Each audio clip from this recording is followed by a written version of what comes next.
Oh my goodness. We need some. We need some Muslims to come up.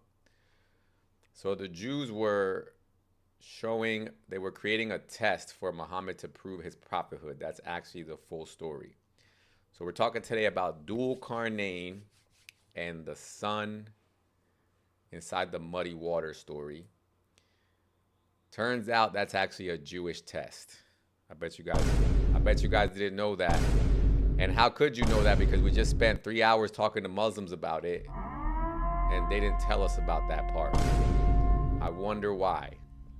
The reason why they don't tell you about that part is because they came up here. What is this? They came up here and they try to say that there couldn't have been any previous knowledge of these events because it was supposedly divinely revealed by Allah to Muhammad. But what they didn't tell you is that the Qurayshi pagans wanted to find out from the Jews in Medina how they could disprove Muhammad's prophethood. So they went to Medina.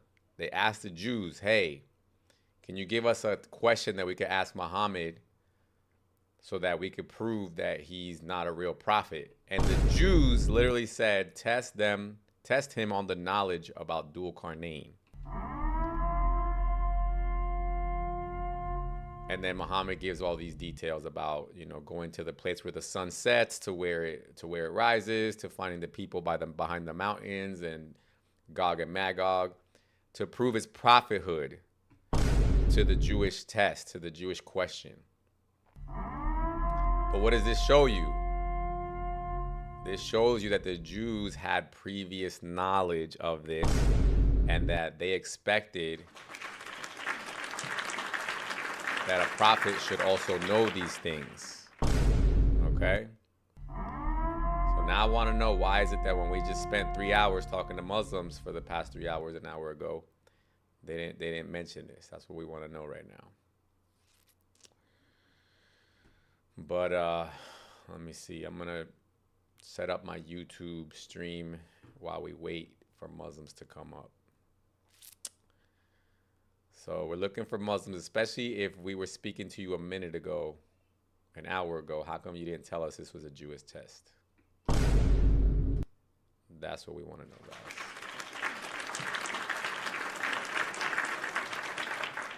Because we know a couple of things, right, so far in this narrative. One, there was obviously previous knowledge of this story going around, so much so that the Jews were trying to use this against Muhammad. And number two, whatever the reason for the story, the sun doesn't set in a pool of muddy water, like Muhammad says. So either way, they got a problem. So we're going to call this the muddy water dilemma. Sab Trader 67 on YouTube. Hello. Thank you for joining. Guys, if you're on the YouTube, you can come over also to the TikTok, and I'm at Scary Hours Podcast Live if you want to join the conversation. But right now, let me show the relevant texts, because obviously, Muslims will try to tell us. No request button. There is a request button. We got El Flaco just requested it. He just got accepted. There is a request button. El Flaco, did you see a request button? How did you get up here?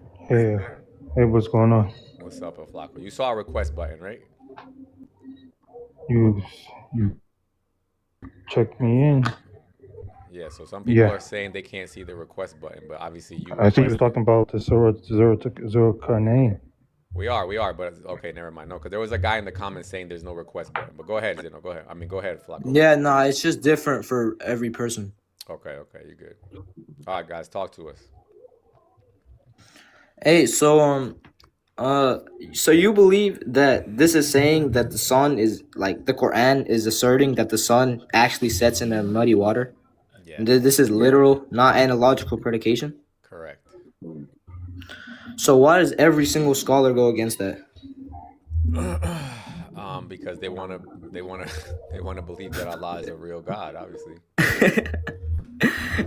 Yo, so I saw you before. You brought up Ibn Kathir, right? You brought up a bunch of scholars. So why don't you want to bring up any? Why don't you want to listen to any scholars on their view on this? Well, because from when I read a scholar, I'm gonna read them for their historical evidence, not necessarily for their theology. You know what I mean? Because obviously they're Muslims, so I can't. I'm not Yeah, gonna but read. their interpretation is more authoritative than just two laymen sitting on TikTok live. Don't you agree? Yeah, but then I would have to also Yeah, so I examine. take their Okay, okay, interpretation. okay, Zeno, calm down. Okay, when you take a scholar, right? Don't you want to see how they came up to their determination? No, because the Quran also like agrees with them. The Quran agrees with them, man. Hey, yeah, yeah, bro. The sound effect's not really helping you, What's man. the issue you have with Zeno, Zulkarnain? Zeno. Just out of curiosity. Maybe I Yeah, can so help you there's a understand. couple of issues, and I'm gonna bring them up right now. Let me hold on. I just want to pull up the sources real quick. Nah, you were talking about the Quran verse though. I So know. bring it, bring the verse up. Zeno, chill. I got you, dude. We're gonna show everything right now. Zulkarnain is one of those. It's one of those. That surah that you're I talking could about with show you their Zulkarnain is interpretations, one man. of the I have the surahs scans that on we're me, man. supposed to read every Friday. I got you. I'm with you guys, and I want you guys to know that I'm not in a hurry, and I hope you guys are also not in a hurry. Okay? All right, so Because chat is saying you don't need a scholar for this one. I don't know what he's talking about. Cause I take interpretation from the scholars, bro. I don't take it from a regular layman. yeah, so let's read first let's read the Quran first, and then we'll read the Hadith, and then we'll talk about what your Yeah, I scholars know the say. hadith you're gonna mention. I I know already you know. do. I know you do. Most Muslims do. Don't worry. And I also know how you're gonna misinterpret it, and et cetera, et cetera. No, I'm So not gonna misinterpret it. don't worry about Don't what worry we about it. know. Don't worry about it. Don't worry about it. He's going to misinterpret it, and you're not going to misinterpret it. Right? I said I won't Argument is misinterpret that? it. Don't worry about it. We're all Just just bring gonna up the do. Quran verse first. We're all gonna do our best, right, guys? That's the point here, right? Hold on. What's the verse that I'm looking for? It's But you're saying he's going to misinterpret it as if you 1883. got authority No, don't worry. Like that's what I'm to saying. We're because interpret it. he That's said it kind of first. weird. He said, "Oh, I already know what verse you're gonna bring," right? So that's why I was addressing that. Don't worry, brother. Everything's fine. We're gonna find out. No, you're talking about the verse where it talks about the what Dhul Qarnayn saw, right? Where he saw the sun setting in muddy water. That's the verse I was talking about. Yeah, that's the one I'm talking about. Yep, 100%. Yeah. Okay. Yeah. So hold on a second. I That's a know this is my beautiful verse. focus. I don't understand I why know it is Christians got an issue with beautiful. that. It is. It's not about it not being beautiful, brother. Please, let's not get emotional. All right. So Oh no, is No, El I'm not getting Flaco Muslim? emotional. I'm just saying. I know, I'm but you're just speaking talking about its facts. beauty. Like that's relevant to this argument right now. Is El About to. Flaco Yeah, Muslim? Yeah, I think he is. Yeah. yeah. I'm Muslim. All right. All right. Hey, El Flaco, don't worry about it, man. Hey, just chill for a while. Let him open up the verse. Thank you, brother. Thank you. All right, here we go, guys. All right, You everybody know ready? that surah has a lot of Brother Flacco, for the love of English God, words how that many derive from that times do we surah. have to? Okay, I'm dropping you now, Flacco. Hey, Because you're chill, bro. Why you no, gotta no, drop it? because Hey, this is the Flaco, thing. just No, keep no, on no. mute. Because this is the You can thing, just stay on guys. mute. Look, Zeno, Hey, just staying alive then. Just staying alive. you and I both know, Zeno, that when you gotta give all these preemptive arguments before the argument is even made, that's what we call panicking, right? Oh, So I'm not bringing up any emotional no, not things like you. El You're Flaco. actually been fine. You're actually sitting here ready. You're like, yeah, let's just listen to the argument and then we'll talk about it, right? But he's trying to give me all these preemptive arguments. Yeah, chat, bro. This guy just talked about Ibn Kathir's statement. Yeah, he perceived so. That doesn't say that it's factual and it's literal. He perceived so. Hold on, my Just brother. like in Hold on. Exodus. Just like in Exodus. Hold on, my brother. Hold on. What's the hadith that we're talking about too? Because I gotta bring up the hadith. No, Okay? I remember it was narrated Sunan where Abu the Dawood, right? where it was asking the prophet where does the sun set, and then he replies in the muddy water. All right, El Flaco, Yeah, you I here with forgot the us, right? number. Yeah. All right, so please just try not to give us preemptive arguments, okay? We're just gonna go one step at a time, or we're I gonna wasn't cover giving a it. preempt You were Hey, El okay. argument. I Flaco, was You're El making a Flaco, statement. Flaco, for the love of stay on God. mute and inshallah we'll like sort this out. You know. Yeah, exactly. It's not a big deal. We're gonna be here every time I come on live. I'll be here for hours, so don't worry. We got time. We'll talk about whatever you guys want to talk about. Just let me make my argument first, okay? All right, I gotta find the hadith though. Do you remember what the hadith was? Let me just go to sunnah.com. Hold on. You could just search it up. I mean, I'm I not am. gonna. I am gonna search it up. Hold on a second. on water. Look at this gay fucking fat head with the gay lip ring. Bald head. Don't make me show you about your prophet lifting his shirt and getting kissed on his side. Hey, dude, I don't think that was a Muslim. You'd be surprised. Why else would he be mad? Yeah, but both sides. Anyway, I'm we're only not supposed talking. to respond. I'm only talking we don't about. respond slander with slander. You know? I'm not You gotta slandering. respond I'm with- not slandering. I was quoting a hadith. Yeah, but you should respond. But I know the intention you had there. Yeah, you gotta How do respect. you Hey, it's take- fine. Just get how do to you- the point. Just get to the How point. do you take that hadith? Hey, let's just get to the point, man. Right. Okay. All right. So let's read the verse first. Okay. Yeah, Abu Dhar. Yeah, I remember. All right. All right. So we have the verse. Hold on. It's 8:30 something. Let me move forward.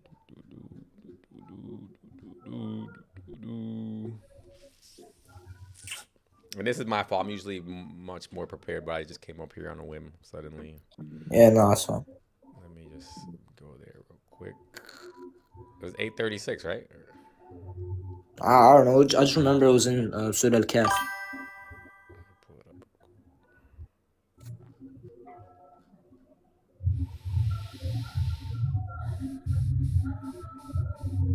I'm about to finish memorizing that surah, by the way.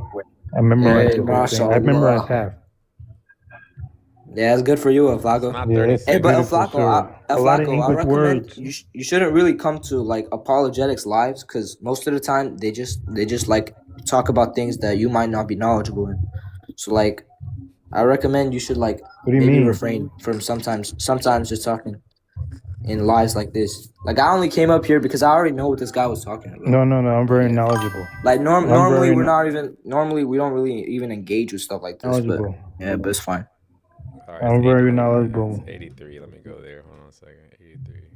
It's a big ass chapter. All right, here we go. All right. Here we go. All right, everybody ready? I was saying that a lot of English words are derived from the word. Yo, from Caleb, Surah we got Al-Kahf. like a little kid telling a grown ass man to not speak when adults were talking. I love it. All right, so let's read Hey, this don't now. misquote me, man. Don't misquote me. No, you're good. All right, now let me ask you a question. Do you know what the context of this verse is? Why does Muhammad start talking about Dhul Qarnayn? Yeah, Dhul Qarnayn was the righteous ruler Yeah, that but sealed why is Gog and Muhammad? Magog. Yeah, but why is Muhammad talking about it? What? Why is I mean, Muhammad talking about it in the Quran? Yeah, I mean, certain times he could reference the Quran because the Why? Quran is the ultimate word of God. No, I'm It's talking the about word in of the God. Quran. No, I'm talking about in the Quran, not the Hadith yet. We didn't get to the Hadith. I'm talking Because about it's in the God's Quran. word. I know, but why is God talking about Dhul Qarnayn? Do you know? Prophet Muhammad Sallallahu Alaihi Wasallam. Dude, because it's God's divine decree. What? What do you mean, why? Zeno, That's like- please look, just breathe, brother. Let's breathe and try to understand my question. I'm asking Yeah, you, I know. do you know the reason why Dhul Qarnayn gets brought up in this verse specifically? Yes or no? Do you know or not? I mean, I know Well, the that's what basics about you Gog know. and Disbelievers. Magog, end times, stuff like that. Okay, no. So what's happening here, let me tell you. What's happening here is that Muhammad is being challenged by the Quraysh. You with me so far? You know who the Quraysh is, right? Oh yeah, bro. No, Okay, I so- don't know. Zeno, I'm not trying to make funny. I'm trying to make sure we're on the same page. Okay. Yeah, I got you. So Muhammad is being challenged by the Quraysh because, as you know, they don't want to accept his prophethood, right? In the beginning, at first, Yeah. right? So what the Yeah. Qurayshi do is they go to the Jews in Medina and they ask the Jews in Medina for a test. They ask the Jews for a test. They say, give us a way that we can test his prophethood. You with me? Yeah. So the Jews in Medina say, okay, one of the tests you could give them, apparently they give him three tests, but one of the tests they say is ask him about Dhul Qarnayn. Okay? That's one of the tests. So now I want you to keep that in your mind for what we're about to speak about later. So did he pass the test?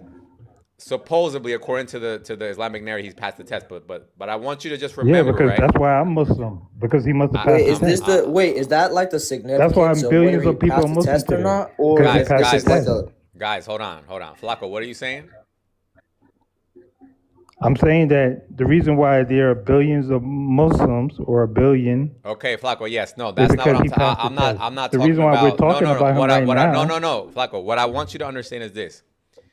I'm not here to talk about whether he passed a test or not. I'm talking about the fact that why did the Jews present it as a test? That's what I want you to think about. Okay. Well. Oh, I see what you're So, saying. so what I'm But you do saying is, realize you wouldn't be talking about him right now if he didn't I pass the test, understand, right? Flacco. This is why I keep saying you're Uh, making emotional okay. arguments. Okay. I'm not worried about that part No, yet. no, that's Okay. not emotional. It's facts. It's facts. Okay. Okay. Beautiful. My point is the Jews presented this as a test to Muhammad. So what does that tell you? Did they have previous knowledge of Dhul Qarnayn or not? Yeah, they have previous The knowledge, Jews did, right? and Wait, hold on. Is this yeah, about the Jewish like narrative of Dhul Qarnayn, or is this about whether or not this verse is literal or not? This is all of it because Zulkarnain. there's two parts to my argument here. Okay, Yeah, so I want to address that literal part first, we will, because but I let me saw you just. talk about it beforehand. I Okay. I wanted to know, but address let me it. just build the whole argument. Just give me 1 second, Zeno. So half of the argument is Cyrus the Great is Zulkarnain. Hey, no, that's just Flacco. the. This is strike 2 for you again, Flacco. You're still doing the same thing. I know I'm just this giving out hurts, knowledge. but I don't need it right now, brother. You're Cyrus, sounding look like up this Cyrus. is hurting. Okay, all right, Flacco. I'm gonna have to drop you for a little bit. You have to calm down, gather your peace. Okay, quiet the mind, brother. Okay, all right. 2 points of my arguments that I'm trying to bring out. One is that the Jews had previous knowledge of Dhul Qarnayn in order for them to present this as Wait, a hold test. on. I got a question. What narration are you getting this from? What do you mean? Just a question. You talked about how the Quraysh went to the Jews, talked about their interpretation and the 3 tests, right? Yeah, like what narration is that about? I don't know, honestly. I just Googled it and that's what came up. You want me to find that out? Yeah, I would. All right, let's find it out. Because we always needed to make sure all these narrations are strong, man. That's true. What sources say this was a test? Let me ask you this: how old are you? Oh my God, Flacco, for the love of God, bro. How old are you? I'm that old. Okay. Zeno. Hold on. How is he still here? What the hell? No, he's off. He's off. He just said Zeno after I dropped him. Anyway, hold on a second. Where's my screen? Okay. What sources say this was a test for Muhammad from the Jews in Medina? Let's see. Your screen's kind of cut off. I can't see the response. You can't? No, it's not. It's not there. I didn't pull it up yet. I'm gonna show you in a second. Just give me 1 second. It's still loading it. Flock, I'm gonna let you up one last time. If you keep interrupting, I'm gonna just drop you permanently. Okay. I really only want you here for the response to my full argument. I don't want you to say a bunch of stuff in between or preemptively or none of that, okay? Hey, hold on. How about I search it up on my end? Why is it taking so long? Yeah, you can search it too if Hey, you give want. me a moment. Give me a moment. I'll be right back. Okay.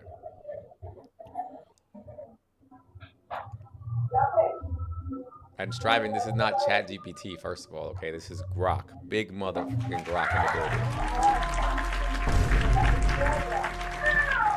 Abdul Hakim says they try anything but can't answer why the Bible says insects have 4 legs. Bro, Grok got frozen. That's the first time it did that. Let me see. Shout out Grok in the building. I've never seen this happen before. Hold on a second. Let me see. Let me open up another instance of Grok. 1 second.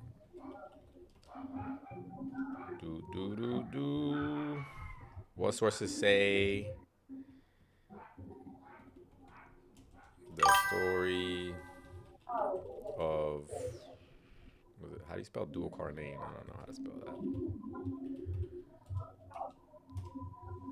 Maybe that's how you spell it. I don't know.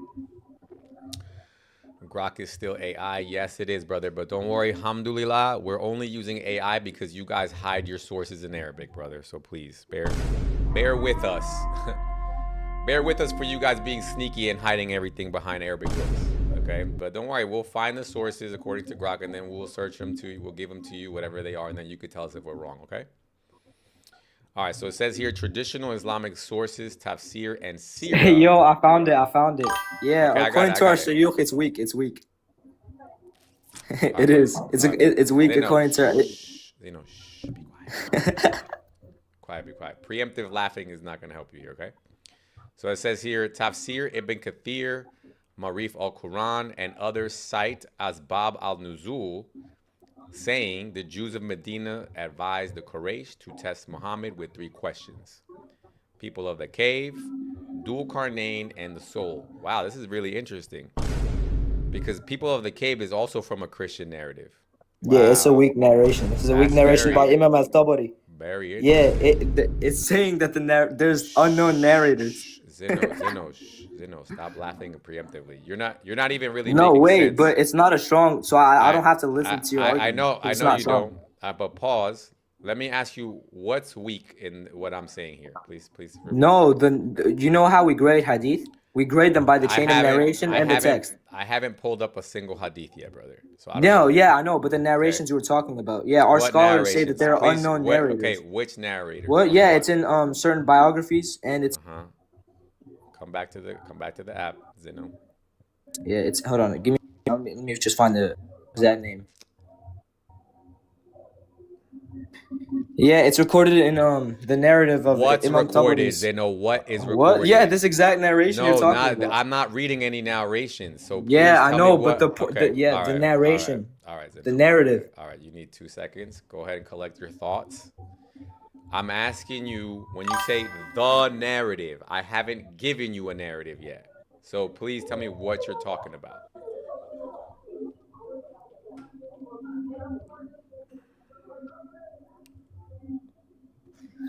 Yeah, the narrative was the What's entire the story narrative? of I want to make sure that you know what yeah, we're no, talking the about. one you brought up. What did the I one you bring brought up, Zeno? where- What do you yeah, think I brought I'm up? answer it. I'm gonna answer it. No. I'm gonna answer Just it. tell me what you think I brought up first, Zeno, please. What do you think you're trying Yeah, to disprove where it talks about the Quraysh and they go to the Jews in Medina, and then Okay. they are proposed with 3 tests to test the Okay. prophet's prophethood. All right. Yeah, this Okay, now narrative pause, is weak. pause.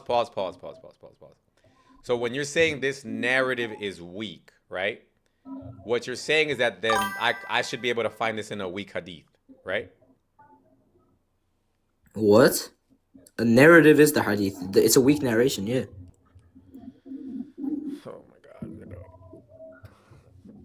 It's said that there's unknown authors and unknown So narrators. what's the point? This is Let's hard get past having a this. conversation with a kid, bro.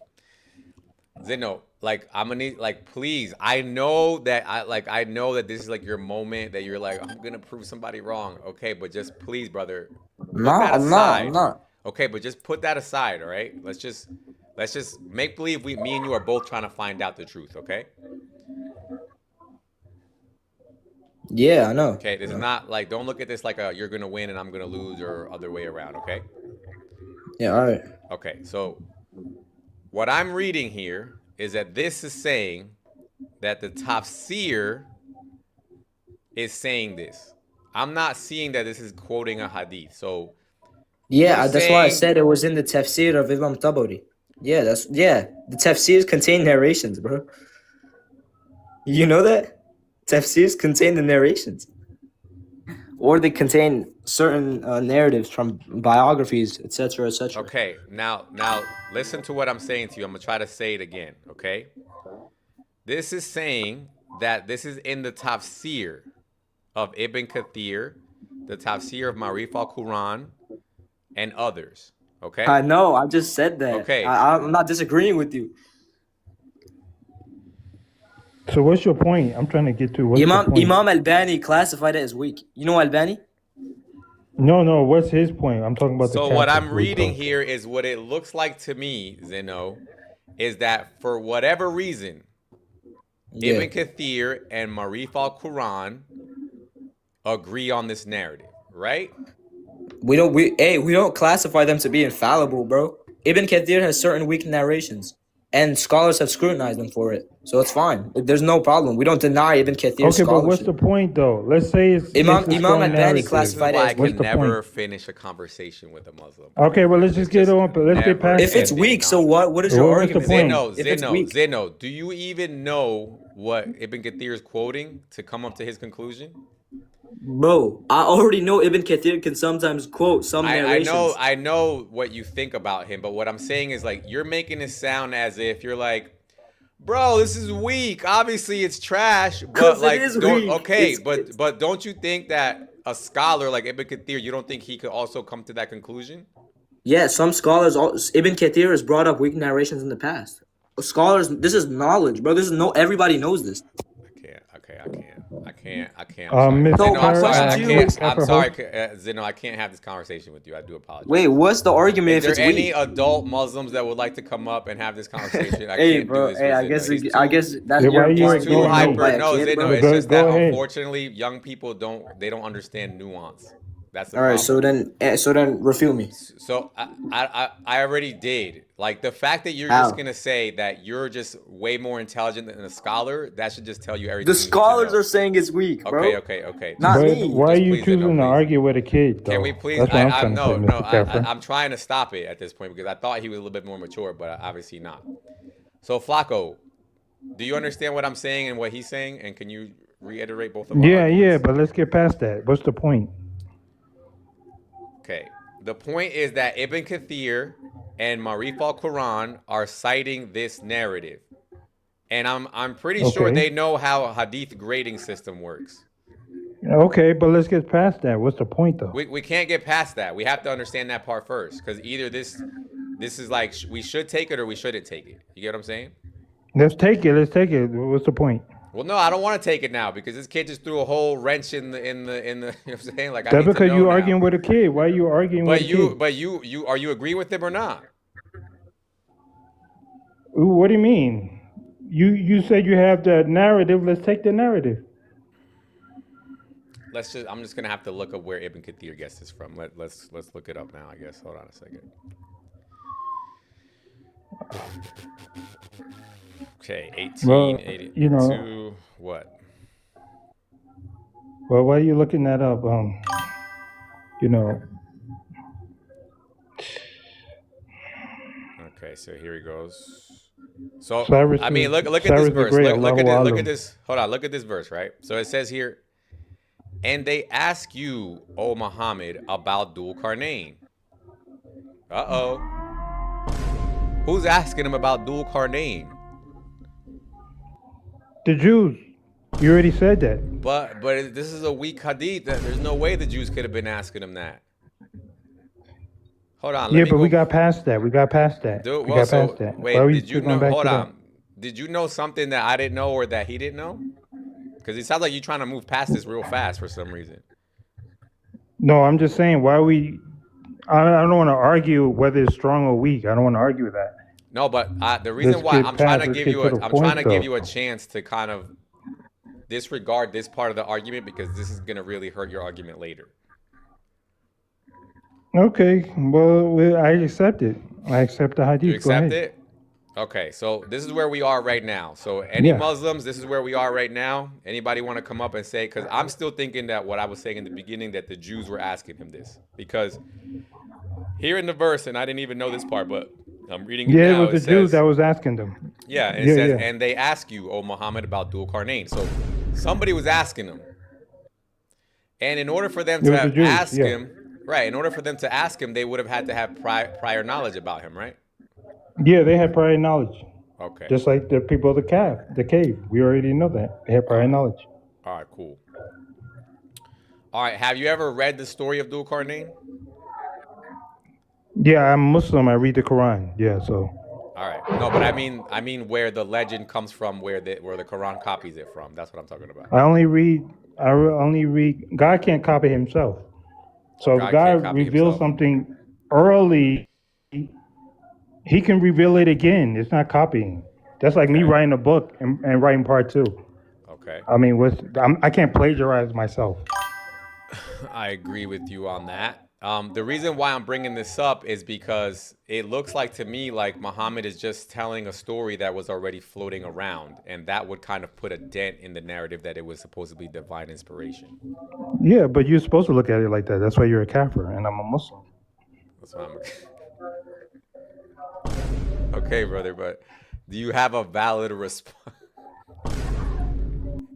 You know what you get a lot of English words from the kafir. You get the word coffin is derived from the Arabic word kafir, to cover up. What I'm Cover saying, up look, what I'm the saying to you, the Flacco. word. Look, let me reword it. So what I'm Mhm. saying to you is this: I'm a kafir, right? The reason why I'm a kafir and a disbeliever is because it seems to me like Muhammad was doing this constantly, right? And this is just one of the examples of Mhm. that. This is just one of many examples where Muhammad was taking stories from other people's books. That's what I'm saying. Okay, you with me so far?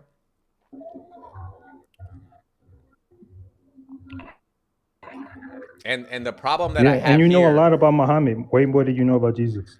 I just want to add that. I think I know a good bit about Jesus also, but I'm not a Christian, so I just hope you know that before we continue.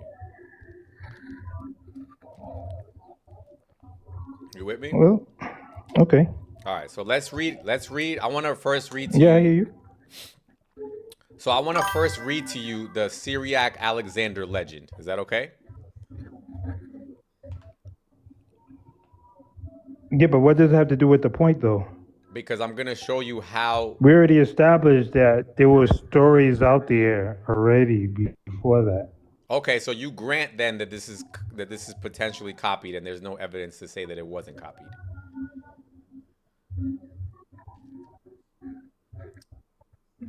No, no, it wasn't copied. There was stories out there about people of the cave, right? There were stories out there about, you know, quite the Jews. They knew stories that was in the Quran, that the Quran brought back up.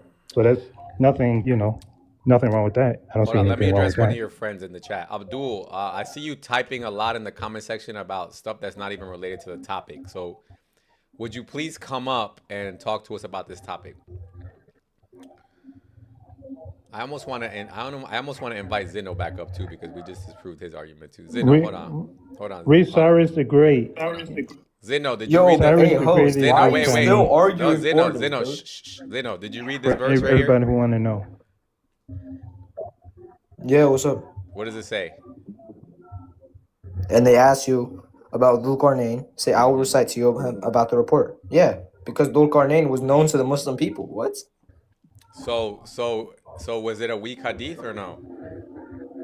I just said it was known to the Muslim people, bro. So What? then, so then, what would be weak? Because it was already because the previous passages already talked about Dhul Qarnayn. No, there's no previous passage talking about dual Bro, Qarnayn. Dhul Qarnayn is not something that's only like is singularly mentioned in verse 18 of Al Kahf, bro. Like, bro, what? I can't stand how You understand? like You understand that Zeno, Dhul Zeno, Qarnayn was Zeno, Zeno, Zeno. The point of my argument that I was trying to make was that there was people that already had previous knowledge about dual Qarnayn. If you're just dude. gonna That tell me, if you're just gonna tell me that people did have previous knowledge, then you're just agreeing with me. So you agree dude, the with me? narration. No, the narration you brought up to assert that Okay, conclusion, it but was already but weak. now I'm bringing up the Quran. Do you have a problem with Yeah, the the Quran Quran? is addressing to. Yeah, the Quran was addressing the people, the Muslim tribes. Who were Muslim Where does it already? say? Where does it mention Jews anywhere? Because it says, and they ask you, O Muhammad, about dual Qarnayn. Yes, bro, because it was revealed to the Prophet and his companions. What? Why are they asking Obviously, it's him? gonna be And plus, it's history. because because Dhul Zulkarnain Qarnayn is something that is a actually figure in happened. Islam.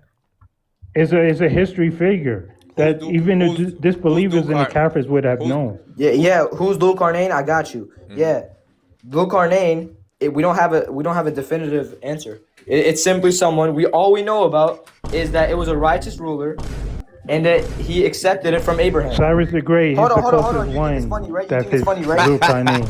Hold, You Look up just Cyrus the said Great. how prominent of a figure he was, and now you're saying you don't know who he was. Which one is it, in dude? Islamic theology, obviously. Bro, that's like me Cyrus the saying Gog Great. and Magog. Do you know the names of Gog and Magog? But Allahu we all still Allah. know who the Hold tribes on, are, bro. Abdul. Can you please come? Can you please come up here, Abdul, please, so I don't Oh have to nah, talk yo, to did you just blunder, bro? We don't need to know No, the definitive brother. name or historical accounts Zeno, please, just hush. to know a figure, Zeno, bro. please, hush, hush. Okay, let me read the tafsir I now. Let me like read the how you tafsir. like to talk to the kids with no knowledge, He and you knows more ignore about it the than you person do. with I'm not gonna knowledge. lie, Flacco. That's the only reason why I'm talking to him because he's a little bit more interesting than you are. Interesting, because your IQ is on his level. That's why. But he's kind of Interesting. winning the argument. You do get that, right? What? So what are you No, talking about? no. I already told you who Zulkarnain was. He's So actually trying to defend his name his was point. Cyrus the You're just Great. conceding. So don't you think it would make more sense for me to just talk to you? He was Cyrus the Great, and yeah, he's a figure in history, so that people would have Flacco, known about do him. you have Common any sense, idea duh. what you're? Do you have any idea what you're talking about? Like, do you like? He just said that he's not a well. He's not. It's not known who he is, and I actually am inclined to believe what he's saying. You can 'Cause do that's what I. research and find out who he is. There isn't no. You There can is ask no. people who There know. is no. Yeah, You There can is no. do. all the historical figures that scholars propose, they simply just propose an idea. They're not asserting that it's Right, actually it's not real. asserting exactly. Yeah. So that's why I'm listening more to Yeah, Zeno than Allahu you Alam, because. but And we the also listen. We closest also have figure was narrations. Cyrus All the right, all Great. right, We all also right, have- all right. Anyway, Allah anyway, knows all right, best. all right. Let's move forward. Let's move forward. All right. I'm just letting you know, Flacco. He knows more than you, so don't downplay what he's saying right now. Okay. All right, so Well, he knows more than you too. that's So, fine. That we're about to find out. Honestly, Yeah. I don't know much about this topic. I just found about it today, so he should know more about it. But so far from what I've seen, it's not looking good, and that's what we're gonna find out. So let's read what Ibn Kathir says about this verse, right? So he says, "The story of Dhul Qarnayn, Allah says to His Prophet, and they ask you, O Muhammad, about Dhul Qarnayn, about his story. We have already mentioned how the disbelievers of Mecca, sent word to the prophet of the book and asked them for some information which they could test the prophet." Yeah, bro. I already told you this is considered weak. Zeno. Yeah, bro. Yo, thank you for repeating the argument. I already refuted. Zeno. Hold on. You literally just repeated the Zeno, argument, just bro. wait, just wait. This is not a good look for you, bro. They, the people of the book, said, hold on, Flacco, you got a lot of background noise. They, the people of the book, said, ask him about a man who traveled extensively throughout the earth, and about some young men who nobody knows what they did about the ruh, the soul. Then Surah Al-Kahf was revealed. Dhul Qarnayn had great power. Okay. So now what I'm seeing is that for whatever reason... what you saw was a weak narration, dude. Where? How many times do I gotta stress this, Where? bro? What is Ibn Kathir quoting that's weak here? What? Yeah, the chain of narration where he gets this idea He's from, not it's even telling classified you. weak. Show me where Bro, he's quoting. I Yo, don't other see it. scholars literally quote on this, bro. They quote his tafsir, bro. I don't see it. Oh, look who he says. Hold on. He quotes Ibn Abbas in a second. You're gonna. Oh, so I could quote Ibn Abbas and make the Hold most on. random Let arguments. me see. Does that mean that's what Ibn Abbas said? Let me see. Hold on. Let me let Dino speak for a second. Dino, what's up?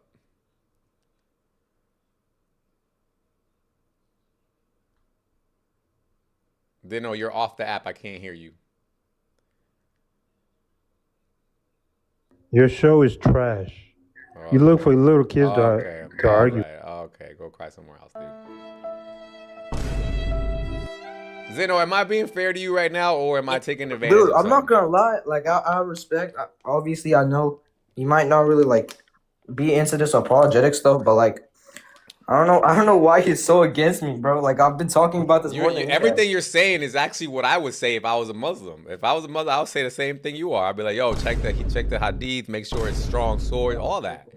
I don't think you're saying anything wrong. I mean, I think You're right. I brought more points to the table than Of he course has. you did. He literally started off by saying that he agrees with me that this is the Jew. Oh. That's why I don't really like when people like come into this apologetic stuff, man. Like for no But you reason. know what? But then again, maybe he does know that it's the Jews, and that's why he thinks that you're making the wrong argument. Yeah, I don't know. I think I have enough reason to substantiate my point. So yeah. Okay, but let me just keep reading. Okay, let me keep reading. So it says here, we have already mentioned how this is about the disbelievers of Mecca. They made a test they could test the prophet.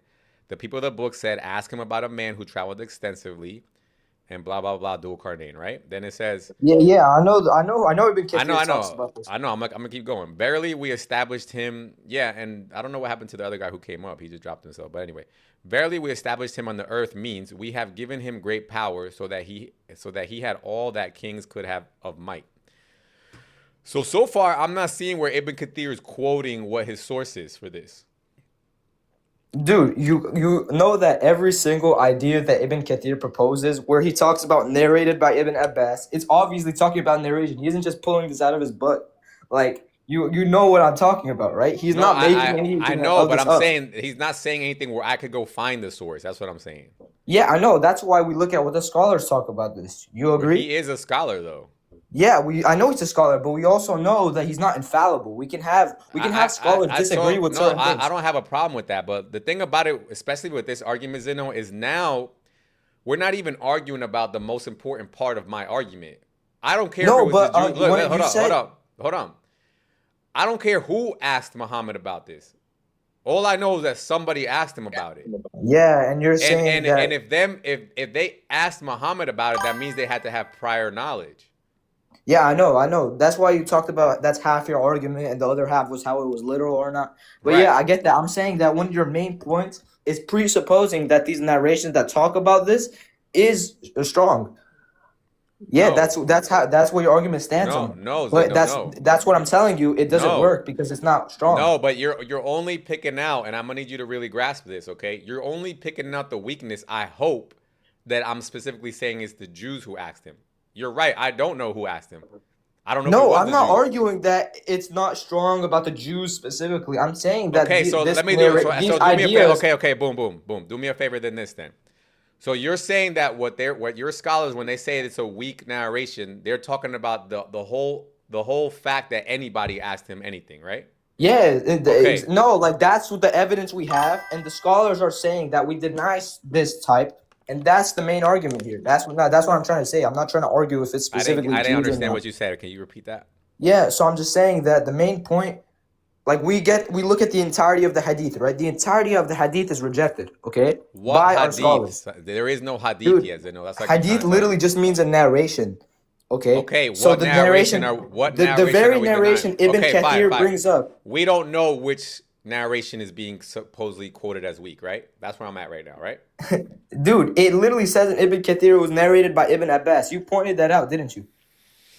Yeah, So okay. obviously there's a Zeno, chain of just please try to transmission. understand what I'm saying. There's nothing where he's saying that I can go find it, right? He's not. It's not like saying like how normally when people talk about hadith, they would say Sahih Muslim 2020 or something like that, right? That would Yeah, be a specific yeah. something I could look up. Right now, what you're just saying is that whatever Ibn Abbas said is wrong, right? That's kind of where you're at. No. You just misquoted everything I just said. I'm Okay, saying that whatever he said about this story is no, wrong. not saying. I'm saying that it wasn't even. I don't even think it's reliable to attribute it to Ibn Abbas saying that itself, in and of itself. I don't even need to believe that Ibn Abbas Okay, let ever me said ask something you a like that. different way, Zeno. Let me ask you a different way. Do you have a way of looking up if this verse is not about that? Do you have a way of looking up what it is about? Sorry, I don't. I don't understand the question.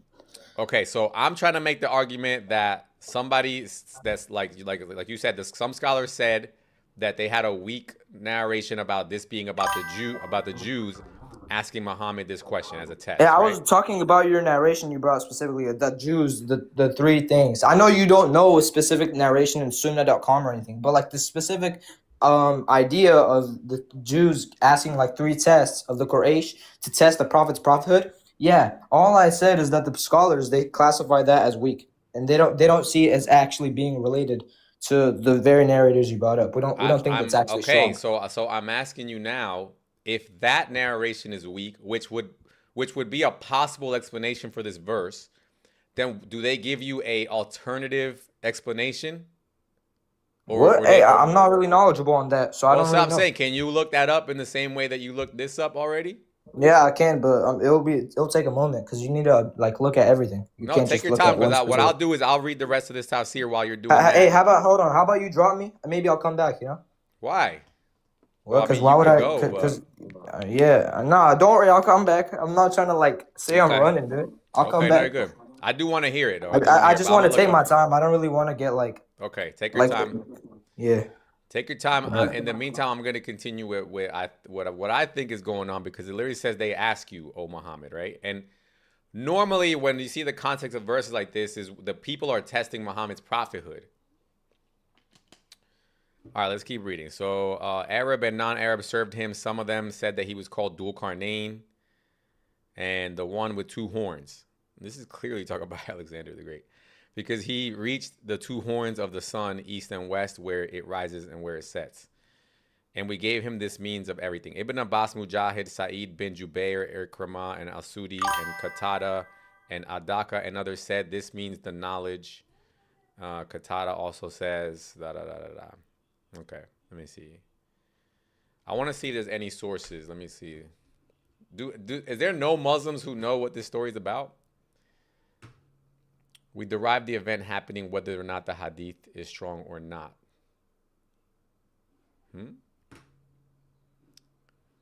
That's the answer? The event happened even though the hadith is weak? Okay, then that's all we need to know, right? Zeno, yes, what does tafsirs, what you'd use the most to tell us about the story. It is weak and we have reason to believe it's not something to take the basis off of. Hold on, guys. Let me go back. So according to this, the only thing it says is tafsirs like Ibn Kathir, Marif al-Quran, and others cite Ashab al-Nuzul, Jews of Medina, advised Quraysh to test Muhammad with 3 questions: people of the cave, Dul Qarnayn, and the soul. The thing that I find interesting here so far is that they're asking him mainly stories that you would find in Christian and Jewish fable stories. That's what it's looking like. And then it also says reports from Ibn Ashaq al-Tabari and Bahyaki and Ibn Abbas. Okay. These are later exegetical traditions, not in the core hadith collections like Bukhari. Some variants exist, but are debated for weakness. Okay. So let me see. Can you be more specific about primary sources or possible primary sources?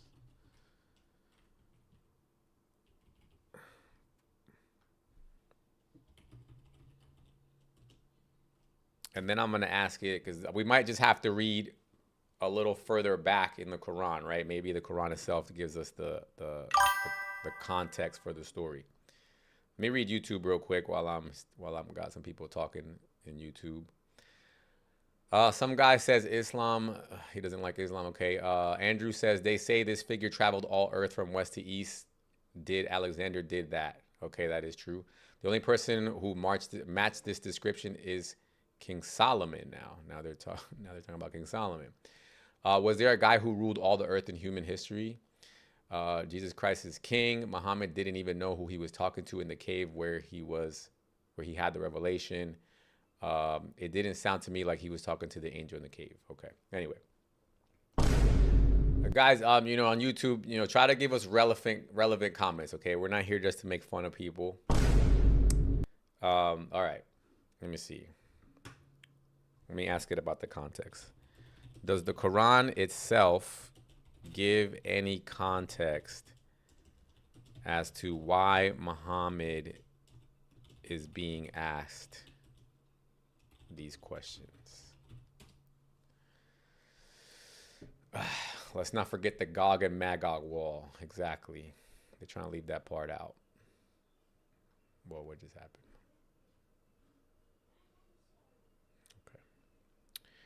It says Quran 18:83 says no. They ask you. The Quran only says they ask you about Dul Qarnayn. No further context on who or why. That's very interesting.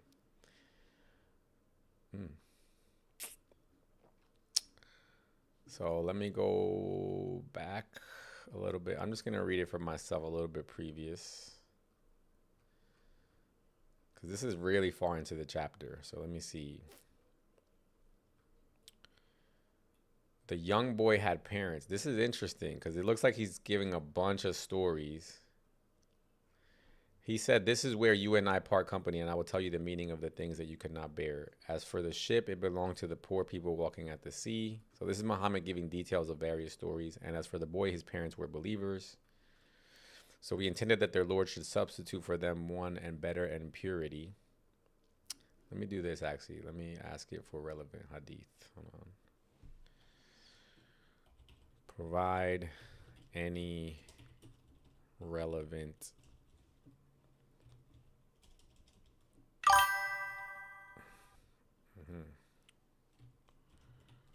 relevant hadith, no matter the grading. Let's see how weak. Heroin. Why would your name be the Heroin Dragona? Do you F with Allah? Waraka said it was Gabriel based on them. All these guys are arguing about the prophet in the cave. Okay, so this is Tirmidhi. Why are they saying it was weak? It says Sahih per Darussalam. So this is Tirmidhi 3140. The Quraysh asked the Jews for a question. They suggested Ruh.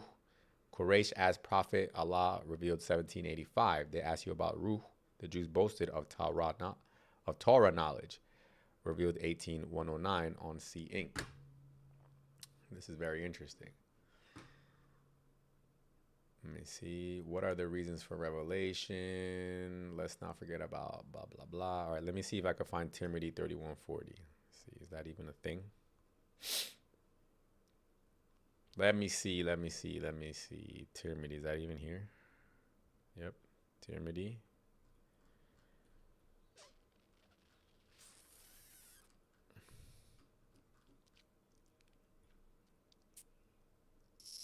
Chapters on Tafsir. Okay. Tirmidhi is Sahih according to Des Moines. I said 3140, right?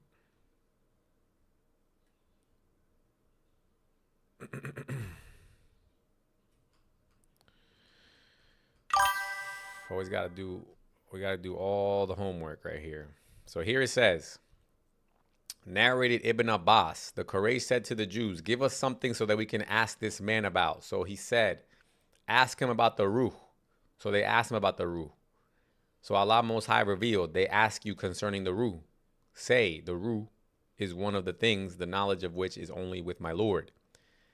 And of knowledge you have been given only a little. They replied, we have been given immense knowledge. We were given the Torah, and whoever has been given the Torah, then he is indeed been given a wealth of knowledge. So the following was revealed. Say, if the sea were ink for the words of my Lord, surely the sea would be exhausted before the words of my Lord would be finished. Very interesting. Then Hidra's orders, so they revealed, say, my Lord, blah, blah, blah. Anyway, so we can see Jews were asking Muhammad questions. This is very interesting. AR-15 says they were testing Muhammad. Striving says he always runs to sunnah.com. Striving, please tell me where you would like me to run to. Should I run to the mosque, or like what do you want me to do? Do I have to learn how to speak Arabic? No matter how much research we try to do, you guys always come up with more nonsense. You tell us to read the Quran, then we read the Quran, and then that's not enough. Then you tell us to read the Tafsir, then we read Tafsir, it's not enough. Then we read the Hadith, it's not enough. Then we read this, and then say, oh, then you need Arabic. Then you got it just goes on and on and on, dude. I got to, T-Roy said run to the Kaaba. Anyway, so as you guys can see, right, the Qurayshi said to the Jews, give us something so that we can ask this man about. So I'm just going to go ahead and assume that's what was going on, right? I'm just going to assume that's what was going on. The Qurayshi were told by the Jews to ask him this question. What's up, T-Roy? Oh, shit, it's a mistake. Nah, you good. So I'm just going to assume that's what was happening, okay? Muhammad was told by the Qurayshi Jews or the Meccan, the Medina Jews or whatever to go ask Muhammad this question. I'm just going to assume that's the truth. Who cares? All right, and now let's just read it with that in mind. We got Zeno back. Zeno, what'd you find, Zeno? Yo, what's up? Nah, it was I just found the difference of opinion. You know, some commentators say that since there isn't any explicit mention, and that many of these explicit mentions are actually weak in hadith, they say it should just be interpreted as broadly. Could be just the people around them at the time. Could be the Quraysh. Could be anybody. So that's the a certain opinion the scholars follow. It's just a difference of opinion. I like that. That's perfect. That's what we wanted to hear. So basically, we could just interpret it broadly. There was a bunch of people. We don't know who they were, but they were It asking it could Muhammad. have even been the Sahaba. It could have just been the people after listening to what the Prophet talked about Dhul Qarnayn. They simply just asked him about him. Correct, but this So would it imply. wasn't Correct, but this would imply prior knowledge. what I mean. They get their knowledge from the Prophet. The people in Arabia, they get the knowledge of Dhul Qarnayn from the Prophet. That's why they went. Yes. Even in your framework, you would say that they went to ask the Prophet to test their prophethood, right? So they listened to what the Prophet had to say about Dhul Qarnayn. So that's where they got their knowledge from. So check this out. So what I'm saying is that they ask you, O Muhammad, about Dhul Qarnayn, right? Yeah. And then what does Allah say? What? Oh, I'll recite. Oh yeah, he tells the Prophet what to say. Yeah. So he's Yeah. he's So basically saying that only God could have told him this. what? Yeah, what the true version was. Yeah, of course. Right. So The Prophet. The this Prophet only said. The Prophet only spoke revelation according to the Quran. He only spoke revelation. He didn't speak out of his own will. right. So this is saying that basically the people were wanting to ask him something that only God could tell him. I mean, even in your paradigm, you say that they went to find the true narrative, like of what Dhul Qarnayn truly was, and that's how they tested their prophethood. Right, but what I'm saying to you is when you read the Quran, is there any other mention of Dhul Qarnayn? And it's only in Surah Al-Kahf. Okay. So The as Surah far as you're we on. know, this would be the one and only time that Muhammad brings up Dhul Qarnayn. Bro, dude, you gotta understand that the prophet, for example, Gog and Magog is also mentioned only in certain surah, right? That doesn't This mean one. that the Yeah, this people, one. yeah, It's mentioned exactly, in yeah, this one. Yeah. this very surah, right? But there's so much other hadith, there's so much other narrations, or even just reports I know, where they brother, but I talk asked about you to go different look. ideas. I asked you to go look for it, and you said you couldn't find nothing. No, because what you said. I'm addressing your point. You talked about how they didn't like this was the only surah where Dhul Qarnayn is mentioned, yeah. But there's many other ideas that come from Dhul Qarnayn, even though if it wasn't explicitly mentioned in the Quran. So we know that the Prophet Okay, didn't can you only show speak me? about Can this. you show? Okay, can you show me some Dhul Qarnayn stuff from the Hadith then? I would love to see that. Bro, the very hadith you mentioned, bro, about what Dhul Qarnayn saw. The That's the Prophet only elaborated one. on it. The Prophet elaborated on it. Or what about Gog and Magog? Gog and Magog was also Same mentioned story. only one time. Yeah, but the Prophet also talks about how Gog and Magog will come. They'll spread corruption at the end of times. Zeno, look. So yeah, so I'm by trying your to, logic, Zeno, I would I'm have to trying deny all those hadith. No, I would have you to wouldn't. deny all those hadith Why would you according deny to your anything? logic. Why would you deny No, anything? that's just according to your logic. Because if you're saying that if the surah is not addressing it, then therefore I shouldn't take any other ideas about it. Who's telling you that? You told me that. That was your argument. I'm not. I'm literally trying to give you like what you guys would call your eternal critique. How you guys love saying that. I'm trying to come from Eternal your critique, yeah. paradigm. I want to know Okay, yeah. everything there is to know about Dhul Qarnayn from your paradigm, whether it's Hadith, Tafsir, Quran, all of it. I'm assuming there's not that much. Is there? Or is there a whole About lot what? of shit? About Dhul Qarnayn? Mm-hmm. I mean, the Sahaba clearly knew a lot about it, and clearly Ibn Kathir and even the scholars you even mentioned, they clearly know a lot about Dhul Qarnayn. So obviously there must be narrations where they get this stuff from. They don't just get it from the Quran. Okay, Zeno, what I'm saying is I'm pretending right now to not believe you. Wait, so if you believe me, then what's the argument here? No, I'm pretending right now to not believe you. So I'm saying, is there anything I can reference? Is you're saying there's so much to be known. Reference to what? Just something Hadith, that isn't yeah. spoken about the Quran, but it's still attributed to Dhul Qarnayn. Yes. Dude, I don't have one memorized off the top of my head. I'm not man. saying you do, but I'm just saying neither do I. But as far as we both know at this moment, there isn't anything else, right? Bro, of course there are going to be other information that isn't in the Quran where it talks about them. Like same with Gog and Magog, it wasn't really addressed about Gog and Magog getting freed after the false Messiah Dajjal, but that's not in the Quran, is it? But we still know it's from the Hadith. Zeno, So there are certain ideas. I'm not trying to say that there is or isn't. I'm just simply saying, as far as we know right now, me and you, we don't have anything else besides what we have right now, right? Besides this. No, I wouldn't say that. Well, of course, said there's going to that. be narrations. Of course, there's going to be other narrations. All right, let me do that. Let me ask Grok, because Grok won't give me the runaround. Okay. Is there any other hadith that talk about? Oh yeah, there is one on the top of my head. I remember. Oh, thank you for asking, Grok. Thank you. You Go want me to ahead. tell you one? Uh-huh. Yeah, there's a certain hadith. Yeah, there's a certain hadith. You can ask Grok all you want, man, but don't worry. I'll I'm tell not. you. I bro. I There's a didn't even certain know it was gonna say that. I was Yeah, literally asking there's for a the first certain time. narration where Ibn Abbas, I believe, he reports that Dhul Qarnayn, he accepted Islam from Abraham. You know that? Yeah, but that isn't mentioned in the Quran, is it? What? Yeah. No, you can laugh all you want, man. But yeah, you already that's your Hold on. argument. Let me ask it that. Okay, so first, let me read what it says. It says no major authentic hadiths. I mean, there detail- could certainly be disputes about its authenticity, but I got obviously you. there Let is me just read ideas this. that come out of it. Yeah, but all you're saying to me with all this stuff, Zeno, is that you're basically disproving and discrediting all your major scholars. What? You're disproving and That is the discrediting the craziest straw Sahaba. man in my life. You're discrediting and disproving the prophet's own cousin. That is the like, craziest come on, straw brother. man I've ever heard in my life. I don't think, especially for such a minor point, like who asked Muhammad this question. I don't think you should throw them under the bus. I don't for even this. understand what the main point of this I was. got you, but like, what do you even get? You're hold just on. gonna say, just like At the this classic point, Islamic dilemma, no, where no, the prophet just hears stories from other I'm theology not, brother. and just I'm really not. That's not even the point of my argument. Right now, I'm really trying to just gather information because you just made me think of something that I didn't think about. Like I said, my argument was that Muhammad is copying stories that were already circulating, and two, that there's no way the sun sets in the pool of muddy water.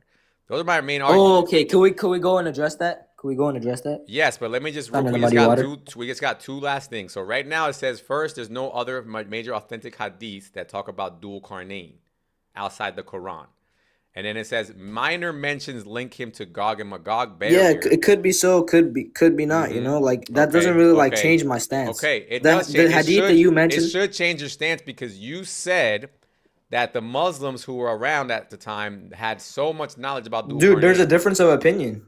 It doesn't like there's multiple scholars that think that the idea of the Jews and the Quraysh talking about it. There's a lot of scholars that say that's completely weak, and they don't take from that opinion. So I'm not required to take that opinion. No, I'm not questioning that. I'm questioning the one that you're saying. I'm questioning the one that let you're me grant you that. Hold on, let me Chef grant Clay. you as well. Hold on, Chef Clay knows. Chef Clay, can you come up, please, Chef Clay?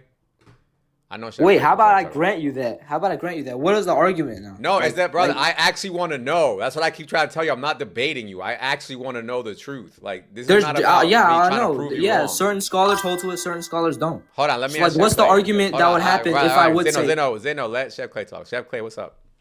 Yo, what's good, bro? Do you know about Dhul Qarnayn in the Quran? Anything? I'm trying to get some information right now. You do? Yeah. Okay, so what I'm reading here is that one possible explanation for the verses about Dhul Qarnayn, because it says in the surah, they ask you, O Muhammad, about Dhul Qarnayn. Who's asking him this? The Jews. Why are they asking him that? No, every narration they talk about the Jews is weak, considered weak. I mean, at least by Albani and Tabari. Well, wait, Chef Clay, I assume that you know about the Hadith sciences, right? To an extent. To an extent, yeah. So why does Albani call it mursal? He calls it disconnected. And say that some of the narrators are unknown. Yeah, I mean, I guess there's a difference of opinion. I mean, I guess just from what I know, the Jews were asking them about the story of the people in the cave. And then also they asked him about Dhul Qarnayn. That's why they were... that narration I was talking about, yeah. Albani calls it weak, Tabari calls it weak. They say there's unknown narrators. So they say it's weak. They classify as weak. But they now say the you problem, don't need to so Zeno, the problem that I'm noticing with your argument, even though I fully understand it, is that there is no alternate explanation. So I would assume that the scholars would have to take the weak explanation over no explanation at all, no? No, I just said that there's this difference of opinion, and I'll even go with you and say that the Jews said it. You're saying that they took... Hold on, Danny A in the comment is saying mursal doesn't mean weak. What are you leaving out? Danny A in the comment saying mursal doesn't mean yeah, weak. No, I corrected myself. I said mursal, but yeah, no, I'm just saying it's disconnected and unknown narrators. Yeah. I don't think it wasn't the Jews, I'm sorry, it was the Quraysh asked them and it was because the Jews told them basically. Like they were Yeah, I know. asking Yeah, him, that narration specifically, Albani said it was Okay, but see if weak. you can follow my logic, Chef. I'm making the claim that anyway, somebody asked Muhammad this. Bro, it's fine. I can grant you that. Don't worry. Just get on with the argument. So hold on. No, because I don't want people to say that I'm like, arguing with a kid and I'm taking advantage of the situation. I don't want to hear that. I'd rather make sure that Chef Clay is confirming everything. So anyway, somebody was asking Muhammad about Dhul Qarnayn, right? And which to me would imply they had some previous knowledge of Dhul Qarnayn. Does that follow? yeah. Yeah, I'll go along with that. Cool. And the reason why I'm bringing this up is because earlier when I was having this discussion with somebody, he made it sound as if the whole Dhul Qarnayn scenario in the Quran, because I asked him about you've heard about the Syriac Alexander legend. The Chronicles? I just know it as the Alexander Syriac legend. That's all I know it as, which is right here. I'll pull it up right here. Yeah, no, I think I know what you're talking about. It's fine. You've heard about this, Clay? It's saying that's Alexander the Great. So what happens is, but a lot of scholars oppose to that. So what happens is when you read the actual Dhul Qarnayn verses in the Quran and you read the actual Syriac Alexander legend, it's like almost word for word the same. No, you want to know why? Because that double horn thing that you mentioned in the Quran, right? Zeno, I'm going to go through that in a second. But my point is here. So when I made this statement to my previous guest like 2 hours ago, he said that there's no way because Muhammad had revealed this basically for the first time ever, like nobody had ever heard it before. During chapter whatever chapter that is.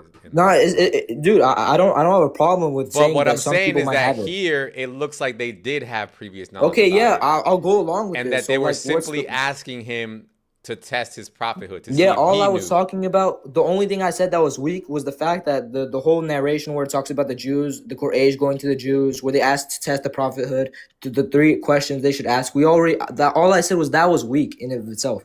That was weak. That was what I was saying. But we could go on with this. It doesn't even matter. The problem why I'm they already know. Yeah, Zeno. But the problem why I'm not letting you ride with that, or just letting that ride, or letting that slide, is because when you make that comment, now you're kind of throwing out the idea that we could even come to like the most plausible scenario, and that's what I'm trying to get to. No, I'm just saying that you can't make a basis off of that specifically. And I'm not saying that I am, but again, we still have to get to what's the most plausible scenario.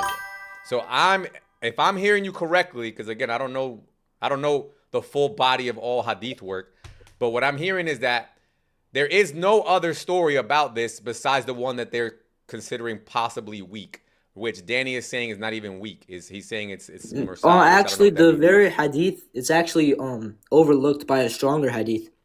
It was actually different questions. The 3 questions were actually different. So yeah, that's where we could base that off of. So there's another hadith with 3 different questions. Yeah, it was. Like I said, the hadith that are giving a different point. Okay, dude, but Zeno, but I need you to agree with me, right? That this is still the most plausible explanation, that somebody was asking Muhammad questions to test his prophethood. Yeah, bro, like I said, I'll just go along with it. Maybe they already had their different ideas. I just said that I don't need to hold off to the basis of this idea that the Jews asked the Quraysh, stuff like that. Yada, yada, yada. All right, cool. The truth is that people asked them. Cool. And so this I'm idea ride. was... Okay, so then I'm going to ride then, and I'm going to say then, how is it possible for you to say definitively that Muhammad just wasn't copying this earlier legend from the Syriac legend of Alexander? Because Alexander the Great isn't Dhul Qarnayn. We already know that. Okay, now let's read the details, okay? Should we read the Quran first or the legend first? Dude, yeah, I know the two horns, stuff like that. But yeah, nothing to do with the 2 horns. Yeah, I know. Nothing to do. But we already know. Many scholars already objected to that idea. Zeno, relax. I'm not talking. I don't even. When I bring this up, actually, when you just said 2 horns, I didn't even know that was in there. So that has nothing to do with my argument. Yeah, I'm just saying that scholars objected to it. What you're saying has nothing to do with my argument. So the fact that, because what you're telling me is that scholars are objecting to the 2 horn thing. That's not even part of my argument. No, not just the 2 horn thing. They object to the fact that Alexander the Great was Dhul Qarnayn. Okay, cool. Then let's read it and see. Let's read it if you come up to the same conclusion. Okay. So it says here, and they ask you... Why do you want my interpretation, though? I take from the scholars, like I said. Zane, because I just want to know, like, I'm trying to explain to you. So I believe that your scholars are biased and probably lying. Okay? That's what I'm trying to get you to Okay, understand. but you're gonna Okay. guess No off of my problem. interpretation. So let's just all see together what we think. Okay? So it says, and they ask you, O Muhammad, about Dhul Qarnayn. Say, I will recite to you about him a report. Indeed, we established him upon the earth, and we gave him from everything a way, a means. So he followed a way, and he traveled on a certain road. Until when he reached the setting of the sun, he found it setting in a body of dark water. And he found near it a people. We, Allah said, O Dhul Qarnayn, neither you punish them or else either you punish them or else adopt among them a way of goodness. So here he's talking about where he reached the setting of the sun. And Chef Clay ran, but whatever. So here he reaches the setting of the sun. This is the setting of the sun, right? Then keep going. Hey, wait, I wanted to address that point though. Zeno, please. You brought Not it yet. up. Not yet, Zeno, please. Not yet. We're going to read the whole thing, or we're going to read the whole thing on the other one. It's not that long. He said, as for the one who wrongs, we will punish him. Then he will be returned to his Lord, and he will punish him with a terrible punishment. Right? But as for the one who believes and does righteousness, he will have a reward, and we will speak to him from our command with ease. Okay? Then he traveled on. Okay? Until he came to the rising of the sun. So earlier he was at the setting of the sun. Now he's at the rising of the sun. He found it rising on a people from whom we had not made against it any shield. Thus, and we had encompassed all that he had in knowledge. Then he traveled on. Until when he reached between two mountains, he found beside them a people who could hardly understand his speech. They said, O Dhul Qarnayn, indeed Gog and Magog are corruptors in the land, so may we assign for you an expenditure that you may make between us, them, and a barrier. So the details that I want you to focus on is he went to the place where the sun sets, then he went to the place where the sun rises. Yeah, it was his perception. And then he found a mountain, and behind the mountain there was some people. And those people were from Gog and Magog, and they said that there's no barrier between us and the other people, right? Yeah, no, when it says... Hold on. Hey. Hold on, brother, please. Just let me read the other thing first. I'm going to let up Ahmed, but Ahmed, please do not interrupt yet. Okay, so now let's read the legend of Alexander the Great, okay? So it says, the Syriac Alexander legend is a 6th or 7th century legend detailing the exploits of Alexander the Great. In the beginning of the story, Alexander declares his intentions to explore the end of the earth. He promises God that he will rule the world. He gathers an army in Egypt. Then he travels to the Fetid Sea, but is not able to cross it. Instead, he finds the window of heaven that allows him to travel from the place where the sun sets to the place where it rises. In the region of the sunrise, he travels to Central Asia and sets up a camp near a mountain pass, only to be informed of what we now know as the bane of the Persian emperor. He learns that beyond the mountain pass are the barbarian tribes of Gog and Magog as their two kings. Deciding to seal up their entryway through the mountains, he tasks his blacksmiths and metalworkers from Egypt to construct an iron and bronze wall. Do you see how it's the same exact narrative? Without any mention of two horns or none of it. Simply that he went from the place where the sun sets to where the sun rises to two mountains. He found a people by it who were the people of Gog and Magog. And then he builds a wall. It's the same story.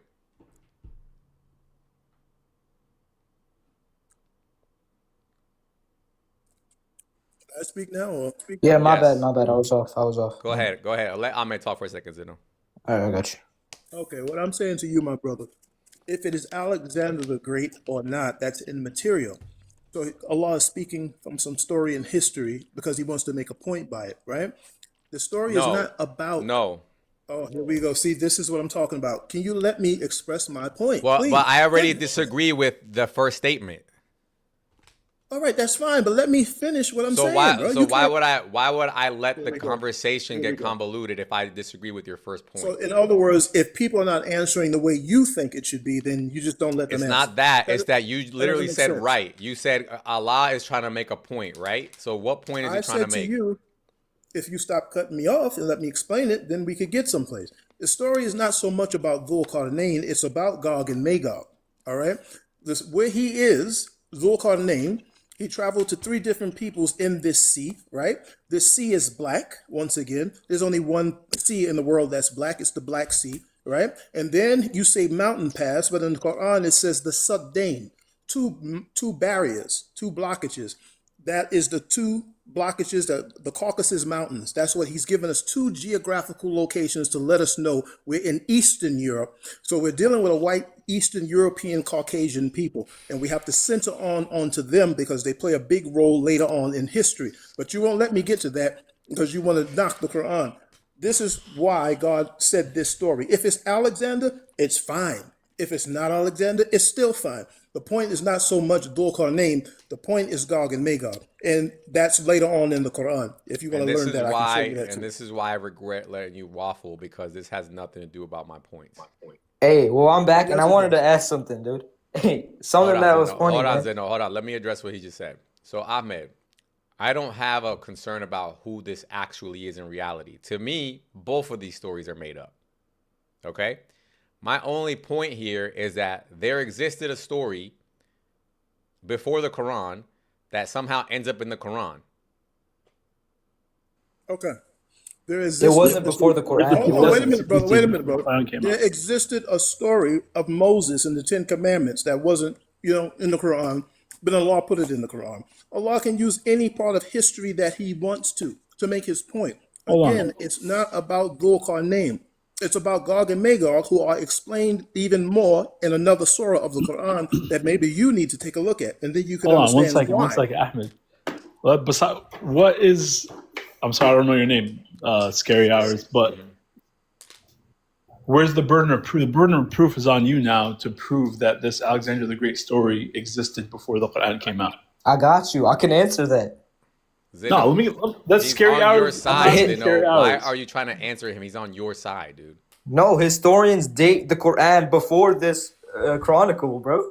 I can show it to you. That's fine. I'm asking the host right now. The burden of proof is on you now. You said that this story existed before the Quran. This is exactly why I made it a point to bring up the fact that there was previous knowledge of this. Wasn't previous knowledge. Okay, Zeno, this chronicle came 9 years after. All right, Zeno, take a break. Okay.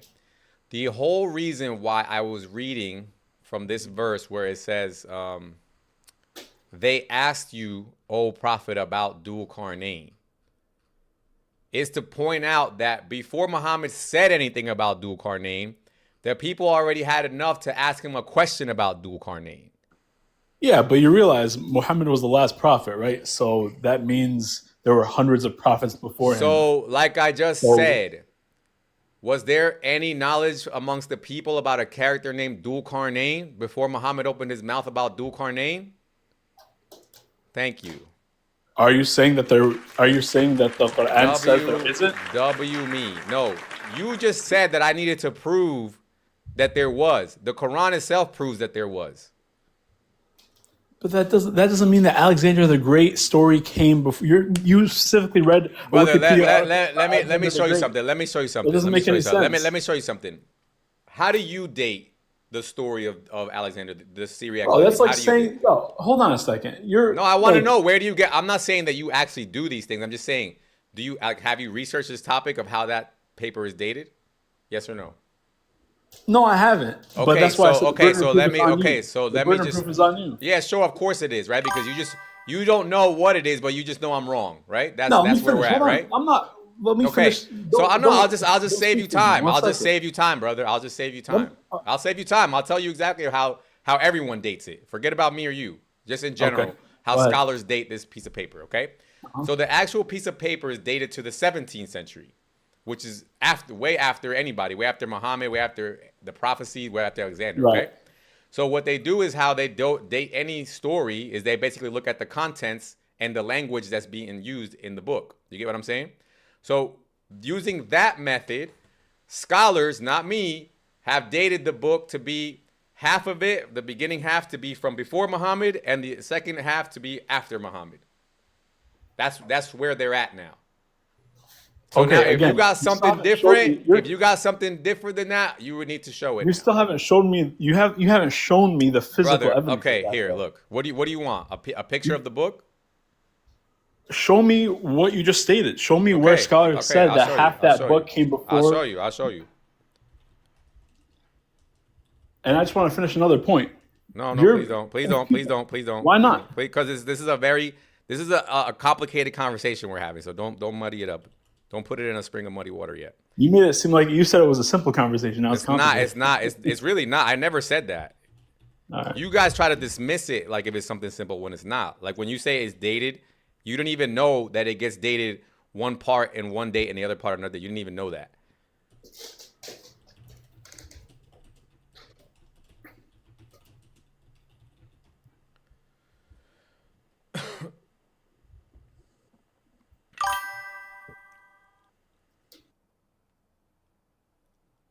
Okay. Let me see here. So traditional posts right now. Give me the portions of the text. Hold on. Give me how they date the sections of the story.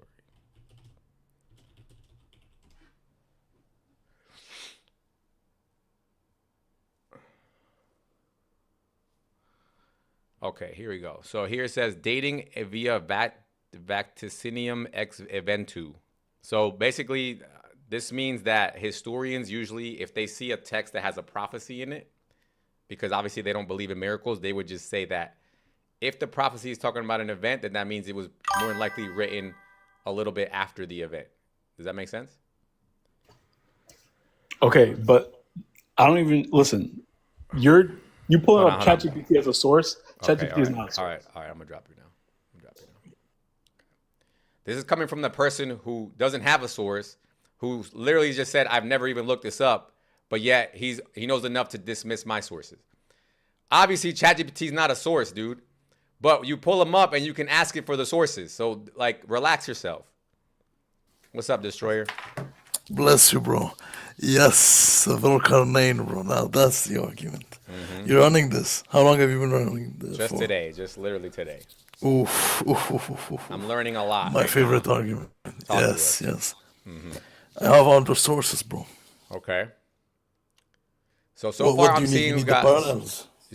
so far help me understand if I'm wrong with this. So what I'm seeing is that modern scholars, like the ones it's quoting here on the screen, Tommaso Tessi, Stephen Shoemaker, Kevin Bladel, Garrett Rennick, whatever, they date the book differently. They date the legend differently, right?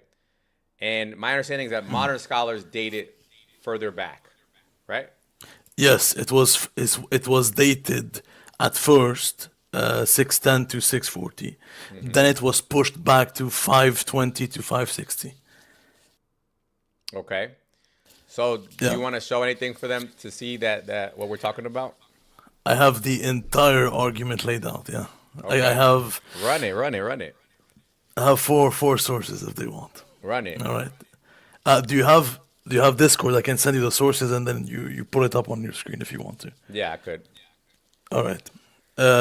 Add me on Discord. It's Destroyer of Sunnis all one shot. I'll send you the images and everything. Okay, 1 second.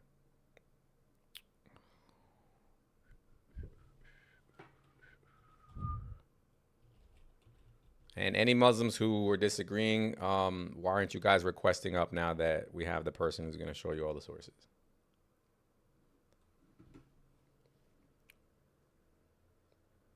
All the ones that had all that energy and all that smoke. No, Muhammad, come back up though. We got the person Oh, for you. I'm still here, brother. I ain't going nowhere. Ahmed is still here. He's still here, brother. All I right. got all the smoke. Or tell me your name, I'll add you. Well, I ain't worried Mine about is you. hold on. Same thing. How do I find my name? I don't even know. You have it on your computer. Yep. Click on your name in the bottom left. You'll see your main name and then the real name below it. But it That's the says one I need. streamer mode enabled. You have to disable this because just click disable on the top because you have OBS open or something. Yeah. Destroyer, are you a Shiite? Yes. Okay. Hold on. I can add you, right? Let me see. Friends. Yeah, Add a friend. Here we go. How do I add you? Go ahead. exactly. Destroyer of Sunnis, all one name. Destroyer of Sunnis. Sunnis is two N's, right? Yes, Okay, that's it. That's the whole thing. that's it. All right, I'm send it now. Got it. Boom, boom. All right, watch this.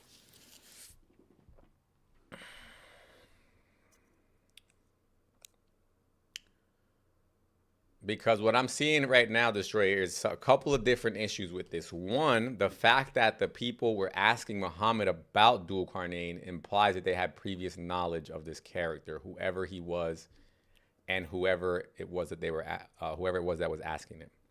It was the Jews who was asking them. They had a vested interest in finding out about Dhul Qarnayn. Right, Jewish but not no, they didn't have a vested interest. They had a vested interest in disproving Muhammad's prophethood. No, that's not true. They wanted to know about Dhul Qarnayn because Why? they wanted to know about Gog and Magog. That's why. That's like I told you, it's not too much about Dhul Qarnayn. It's about Gog and Magog. I can show you. But but why you would never it? Why listen to would? So people. wait a minute. So you're just saying that they just randomly wanted to ask Prophet? Wouldn't that imply that they already believed in his prophethood? That's not random, brother. They came to him with a specific question about Gog and Magog. But Where they does it say addressed that? It doesn't say that. It says they asked you about Dhul Qarnayn. Excuse me. They asked him about Dhul Qarnayn, but their point was to understand Gog How and are you Magog. getting that? Brother, that's why I tell you, you have to do a lot of You're studying. not. So you're before you just get making up it there. up. No, you're just making I'm it up. just making it No, you're up. just Okay. making it up. So The verse I'm literally says. going to give you the Quranic verses. Listen to me. Listen to me. So Okay. you can learn correctly. After this, now that you're on the topic of Dhul Qarnayn and Gog and Magog, when you finish this, go to Surah 21, Al-Anbiya, and then ayat in 90, 95, 96, and finish reading about Gog and Magog there. And then I'll explain everything. What am I that you gonna? need Okay, to well, just understand. tell me quickly. What do you think I'm gonna get there?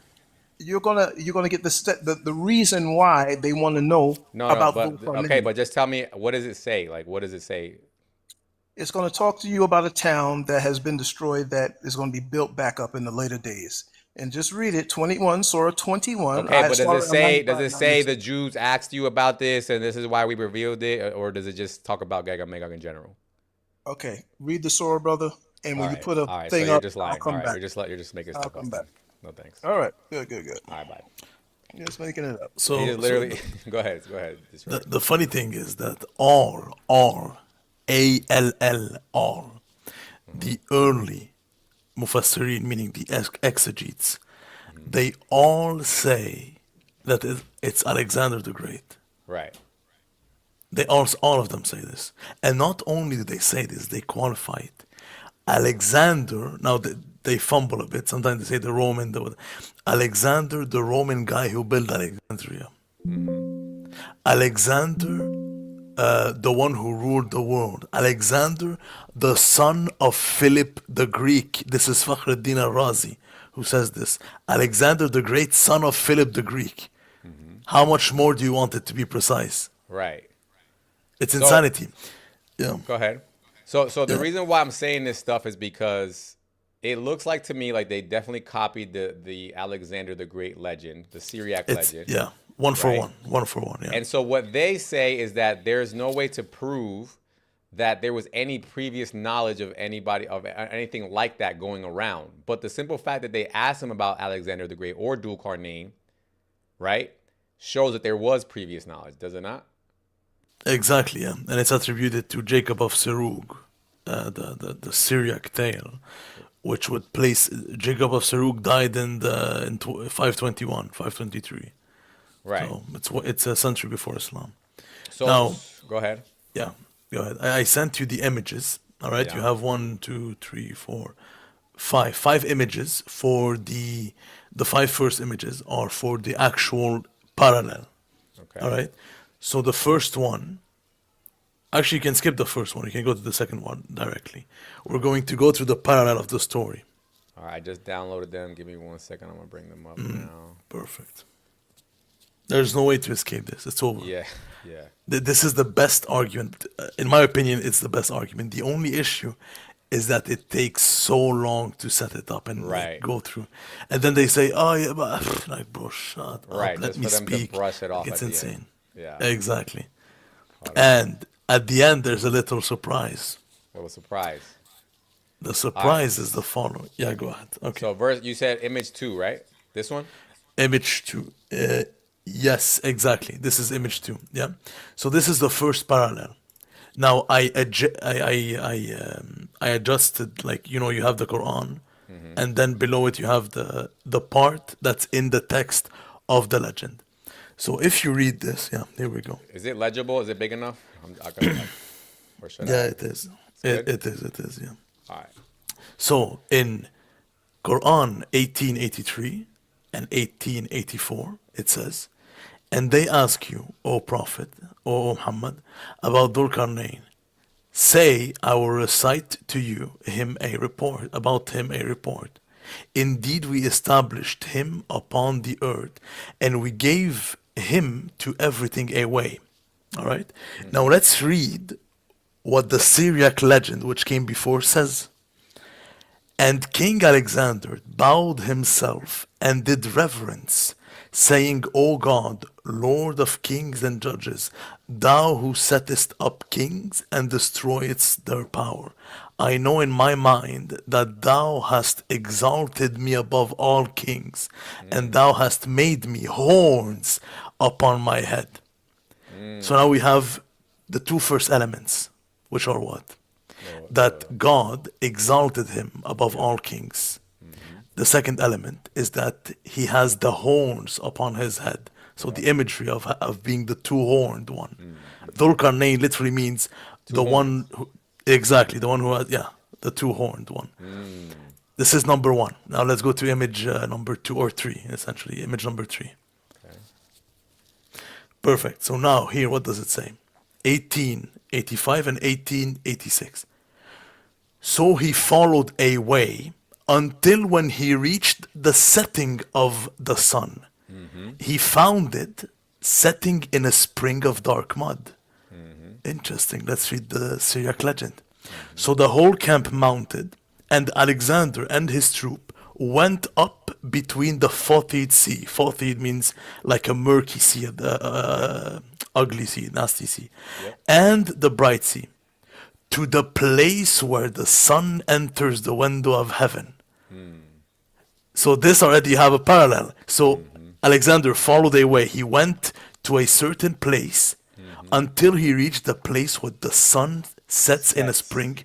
Yes, in a sun sets in a spring of dark mud, muddy water. Same thing here. He takes off and goes into a sea that is a dark sea, like a muddy sea. And now a second parallel that's interesting with the hadith. You notice how it says in the hadith, the Prophet asked me at sunset, do you know where the sun goes at the time of sunset? The Prophet replies, it goes till it prostrates itself underneath the throne and takes permission to rise again. Now let's read in the where I stopped. So I said, to the place where the sun enters the window of heaven. Now listen, for the sun is the servant of the Lord, and neither by night nor by day does he cease from his traveling. So now we have 3 elements. We have Alexander the Great traveling to a place until he reached the place where the sun sets, where? In a muddy spring. And it is specified that the sun is the servant of the Lord. The sun prostrates to God. So now we have 5 elements total. Now let's go to image number 4. Okay. This is good stuff, guys. I always was wondering why the hell it would say muddy water. I was like, what a weird detail. Now I can understand why. Yeah. Because it's exactly. Right, because it was being specific. Exactly. Is that the, yes, perfect. So now 1892, 1893, and 1894. Then he followed a way, which means he took to another place. Then he followed a way until when he reached a pass between 2 mountains.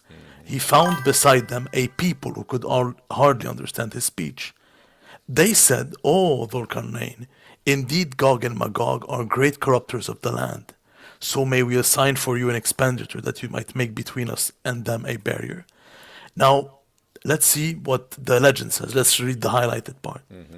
Alexander said, "This mountain is higher and more terrible than all the mountains which I have seen." All right, so he went on to another place and reached a mountain. Quran and tradition, same thing. Then Alexander said, "Who are the nations within this mountain upon which we are looking?" The natives of the land said, "They are the Huns." He said to them, "Who are their kings?" The old man said, "Gog and Magog." Uh-oh. So now, in the Quran, Alexander the Great sets off and goes to a mountain where there's a native people who are scared of Gog and Magog. In the Syriac legend, Alexander the Great takes off and goes to a mountain where the people are scared of Gog and Magog. Same exact thing. Now let's move to the last image. Okay. Image 5. Image, oh, well, yeah, for the exactly image 5. Okay. Now this is where it seals the deal. So now let's read the Quranic verse first.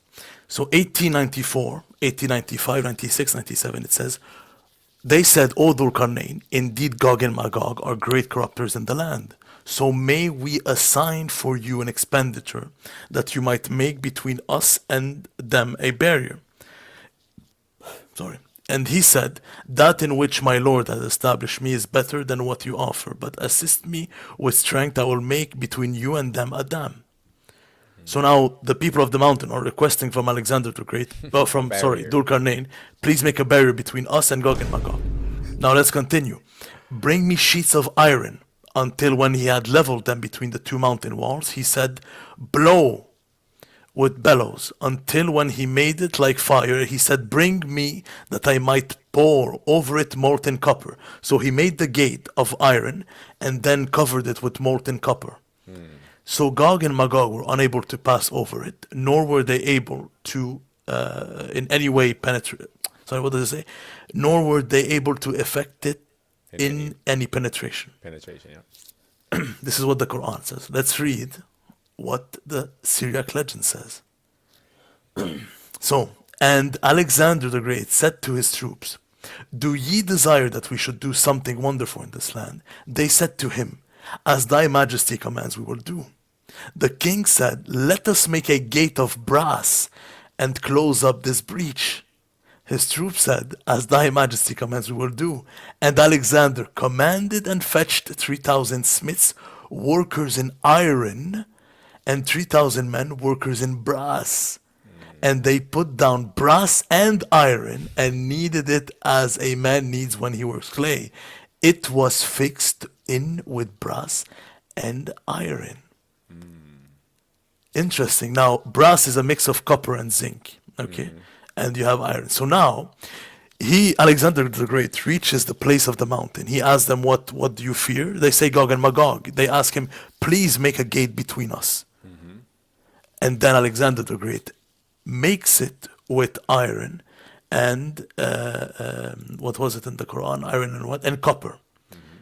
In the Syriac legend, it's iron and brass, which is a mix of copper and zinc. Right. So now, how much more alignment do you want? Right. This is obviously and clearly the same story. Exactly. And now, the last picture I sent you in the Discord, the last one, the sixth one, essentially. Let's see what the Prophet says about Dhul Qarnayn. 1 second. Oh, I gotta make this one smaller. The Prophet says something about Dhul Qarnayn now. Okay, 1 second. Yeah. Let me see. Can everybody read this? Yeah, it's very good. Yeah. Okay. So the Prophet, there's two narrations. I'll just read the two. The highlight. The Messenger of Allah said, "I don't know if Dhul Qarnayn was a prophet or not. This is an authentic hadith according to the condition of the two sheikhs, meaning Sahih Muslim and Bukhari. I do not know whether Dhul Qarnayn was a prophet or not." Now, here's the thing. It is possible, the Prophet is saying, that Dhul Qarnayn qualifies for being a prophet. Jesus. Now wait a minute. What is this again? I don't. What is this that we're reading? What do you mean? This thing, this text. Where's it coming from? المستدرك على الصحيحين. It's the Bukhari and Muslim hadith, the ahadith that fit the condition of Bukhari and Muslim, but were not included in their collection. So they are authentic as per their condition, but they were not included technically in the collection. Okay. So it's a Sahih hadith. It's accepted. Got it. So they're saying, the Prophet is saying, I don't know if Dhul Qarnayn was a prophet or not. Now, this means that that Dhul Qarnayn qualifies as a prophet.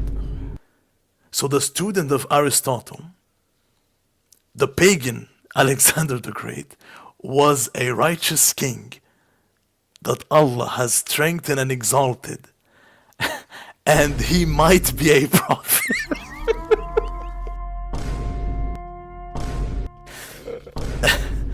And now we can go into hadith and, of course, the scholarship that all agrees it's Dhul Qarnayn. There's All. more. It's- There's it's- more than this here. Oh, there's more. Wait, I'll count for you. 1, 2, 3, 4, 5, 6, 7, 8, 9, 10, 11, 12, 13, 14, 15, 16, 17, 18, 20, 19, 20, 21, 22, 23, 4, 5, 6, 7, 8. I have 28 exegete from all renowned scholars. I'm talking Al-Tabari, Al-Jalalain, Al-Qurtubi, all of them. So, All of them affirming it's Alexander the Great. so basically, this is a hadith that meets all the criteria for Sahih, but for some reason it is not included in the Sahih Muslim and Sahih Bukhari. Yeah, it's an authentic, exactly. You have, because the 6 main books are handpicked from the compilers, but there's more that fit their criteria, Okay. which are as authentic, but are just not technically in the book. So this is Sahih 100%. Got it. Okay. So what here do we you wanna have do? it. I mean, now that you have the sources, you've seen it laid out. I mean, you can't go wrong. It's over. Yeah. Let me see what Ahmed. Ahmed, you got something to respond, Ahmed? Yes, yes, I do. And it's the same thing. If it's Alexander the Great, if that is his story in the Quran, what difference does it make? Okay. I'm just This. asking. Why? Okay. Well, can you have in Islamic theology? Is it possible for a prophet to be a pagan? Once again, the Prophet Muhammad, if those hadith are correct, he said, I don't know if he's a prophet. They were not added into the two sahihs. So let's put this to the side and let's get to the meaning of the story. Now, if you It's keep on, hold on Ahmed, to Ahmed, it. Ahmed. Whoa. What did you Like, say? brother, See? please. See? Like, There you just- go. No, There you there's go. no there you go. Like, do you come up here just to talk to yourself? No, I come to talk to you, but when I Okay, talk with you, like then you wanna he's hear, giving you a then there's direct problem. question, right? And you're just like, let's just put that to the side. No. No, I didn't say that. I said again, the moral of the story is not so much about Dhul Qarnayn. That's Brother, not the we're point. not talking about the moral of the story. He's showing you a hadith, which is Sahih, where Muhammad is saying that Dhul Qarnayn could be a prophet. And he's asking He you said about he that. did not know. He said he did not know. That's Which what means that he which means qualifies. that he would be qualified. Exactly. No, what it could mean is that Allah did not reveal that to him yet. So he says he does not know. He didn't say yes, he's a prophet. He said I Okay. don't know. Okay. Simple. Well, I'll make it. What's I'll make the it issue? easier for you. I'll make it easy. I'll No, make you it. cannot I'll make make the it any argument. easier. You're trying to make it seem like the Prophet Muhammad said he qualifies to be a prophet. He didn't say that. 2 seconds. I'll make. By the way, this is a side point. Like the main point is that Right. this is a made-up legend that is included as fact in the Quran. Okay, good. So This now is- let this me- is the let me- actual point. Let me Yes. let me talk to you. Now, what does it say about the wall if you keep on reading? If you keep going past this, what does it say? What happened to the wall that was built by Zulkarnain? What happened to the wall? I don't know. Tell me. Oh, you Ahmed, don't know? How you know this much, but you don't know the okay, rest? okay. He's too. No. He's just way too. He's way too dramatic for me, dude. He argues like my ex-girlfriend. Like, we're not even talking about that, dude. Like, you're trying to bring out what the moral of the story is. We don't care. We're trying to show you that this is a story that already existed and is directly copied into the Quran. Please address that and nothing else. We don't care about the moral of the story or none of that. Does Hold it on, you even guys say- striving here is also very emotional. Hopefully he can have a regular conversation. Emotional. Usually Here you're we So go. let's yelling go at. to Yeah, go ahead. Destroyer of Sunnis. I want to show you what is your Imam Ali said about Dhul-Qarnayn. Does he say he's a prophet? Oh, now he's running. Now he's running. Go ahead. Go ahead. Let him Now run he's it. Go ahead. running. Go ahead. So go ahead, Striven. Let me So say this with you. what is your God Ali say about Dhul-Qarnayn? Look at him laughing. Go You destroy. hold all right. on, guys. Bro, Hold you have on, nothing to say hold to on, us, guys. You say that Ali is Hold on. Allah. Hold on. You say Ali is Allah. Okay, Destroyer, do you feel like answering this or not? Because I Yeah, think answer the It's question. completely Since you're irrelevant. making It a has claim, nothing to do it's with right. anything. I also think because Striven, look, remember our Destroyer's core running now. argument here. Our argument here is that there's a made up story that made it into the Quran. Okay, prove that it's made up. Okay, Outside so, of Google, prove that it's made up since you got Outside reading of from Google. references. What?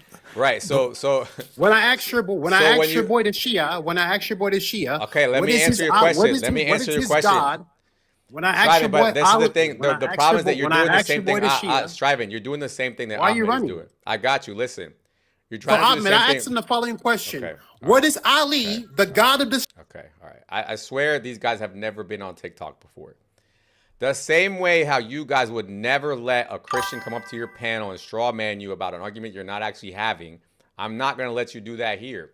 We're trying to show you, again, this is because Muslims have been telling me all day that there's no way there could have been previous knowledge to this Dhul-Qarnayn figure because Muhammad was the first one to reveal it through divine inspiration from Allah. Okay? And what we're seeing is that that's clearly not necessarily true because one, the Jews or whoever was around Muhammad was asking him about Dhul-Qarnayn. So clearly this is somebody that people had already heard of before. Number two, you said, how do we know that this is a made up story? Well, simply because it says that he walks through a portal, right, at the edge of the sea that takes him from where the sun sets to where the sun rises. If you want to believe that that's actually true, well, I mean, I don't know what to tell you at that point. No, the claim that it's a made up story. I mean, it's a tradition. What do you call it? A myth, fables about Alexander the Great. I mean, we would have to, like, if he wants an actual statement that it's myths, I can bring it to him. I would just have to look up the source. But Yeah. the point is that it's literally a legend.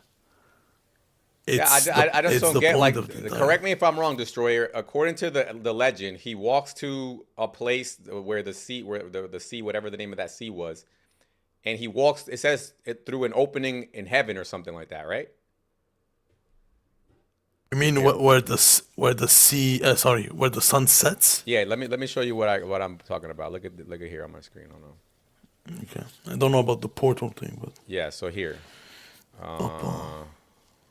Right here. So he gathers an army in Egypt and travels to the fetid sea, the one you were talking about, but is not able to cross it. Instead, he finds the window of heaven that allows him to travel from the place where the sun sets to where it rises. could be then. Could be a portal in that sense. It sounds maybe. like he's walking through a portal. Yeah, it could be. Like I don't know the specific detail of what the interpretation is, but yeah, it could be. Yeah. So, I mean, I don't know about you, but I don't believe in portals. Well, even if it was portals, the entire point is that it's a fable, it's a legend, Right. knowingly a legend that's being circulated, Right. and it's taken and put into the Quran as truth. Yeah. I mean, What he's saying is that he's like, this is a story about a guy who walked through a portal, but please prove to me that this is a fake story. That's what he's saying.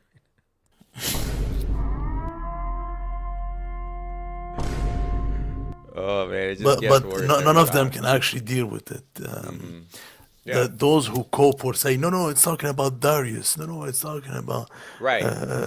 like, bro, just it gets baked every time. Like the similarities are beyond reasonable doubt. It's just insanity to reject it. Right. So the fact is that scholars date this story to pre-Muhammad, right? We agree on that. Yeah. Okay. And it made it into the Quran. Okay, so this Correct, is just another story in a long list of stories that predated Muhammad that made it into the Quran that then he says was divine inspiration, right? Yeah. And then not to mention when he specifically gets asked directly, or he specifically asks a guy, where does the sun set? He tells him that it sets in a pool of muddy water. And the same thing with the 7 sleepers of Ephesus, which is another legend. That was the other part that I thought was very interesting, was that it just so happens that the other questions that he gets asked are also Christian stories. And yes. Right? Myth. Yes, exactly. Why is that? I don't understand. Why, like, you get what I'm saying? What do you think is behind that? I think that the point was to... The audience. He's trying to appeal to those around him and draw them into his religion, showing that he is one of them. Don't you think, Destroyer? Yeah, so the 3 questions he's being asked is they're testing him. All right, so they're testing his knowledge about. You can see it that way. Either they were mocking him, meaning they explicitly gave him myths to see if he would affirm them, which he would have fallen into this trap, or they gave him a quiz if he knew genuinely about this topic or not. Yeah, so this gives me a very, like, almost clear picture of where he was, right? He was amongst a bunch of people who would have heard these stories. Yes, exactly. Hold on, let me see. Striver wants to come back. And there you go. Yeah. So, anyways, host, according to your source, is Alexander a pagan that you have on your screen? Here? It's a fable. It's a legend. I'm asking the host a question. Yes, I want the host to answer the question. Striving. This is talking about the Syriac Alexander legend is a Christian fable, right? And was Alexander the Great a pagan? Yes or no? According to who? According to sources, early sources, was Alexander the Great a I know, pagan? but are you talking about this source or just outside of this Period. source? Was Alexander the Great a pagan? Yes, he was. He was a pagan. Was Dhul-Qarnayn a pagan mentioned in the Quran? That's the point. Question. No, he wasn't. That's the point. I'm asking the host a question. Is Dhul-Qarnayn a pagan? Yes or no? No, he wasn't. No, he wasn't. Thank you. So what is your point? Okay, now let me tell you. You're making it's actually wait a second. I can actually show on my screen where this. Answer you. I can actually show on my camera where Dhul-Qarnayn is not Alexander the Great. Let me answer you. So here in this, okay, you called me a donut. You're gonna get to Wikipedia. To Wikipedia. Now you're gonna have to listen from the comment section. Okay. In this retelling, you do understand that scholars say this itself is a Christian retelling of the Alexander narrative, right? You do get that, right? And in the same way that Muhammad paints him as a monotheist, even though he was actually a pagan, this Christian retelling does the same exact thing.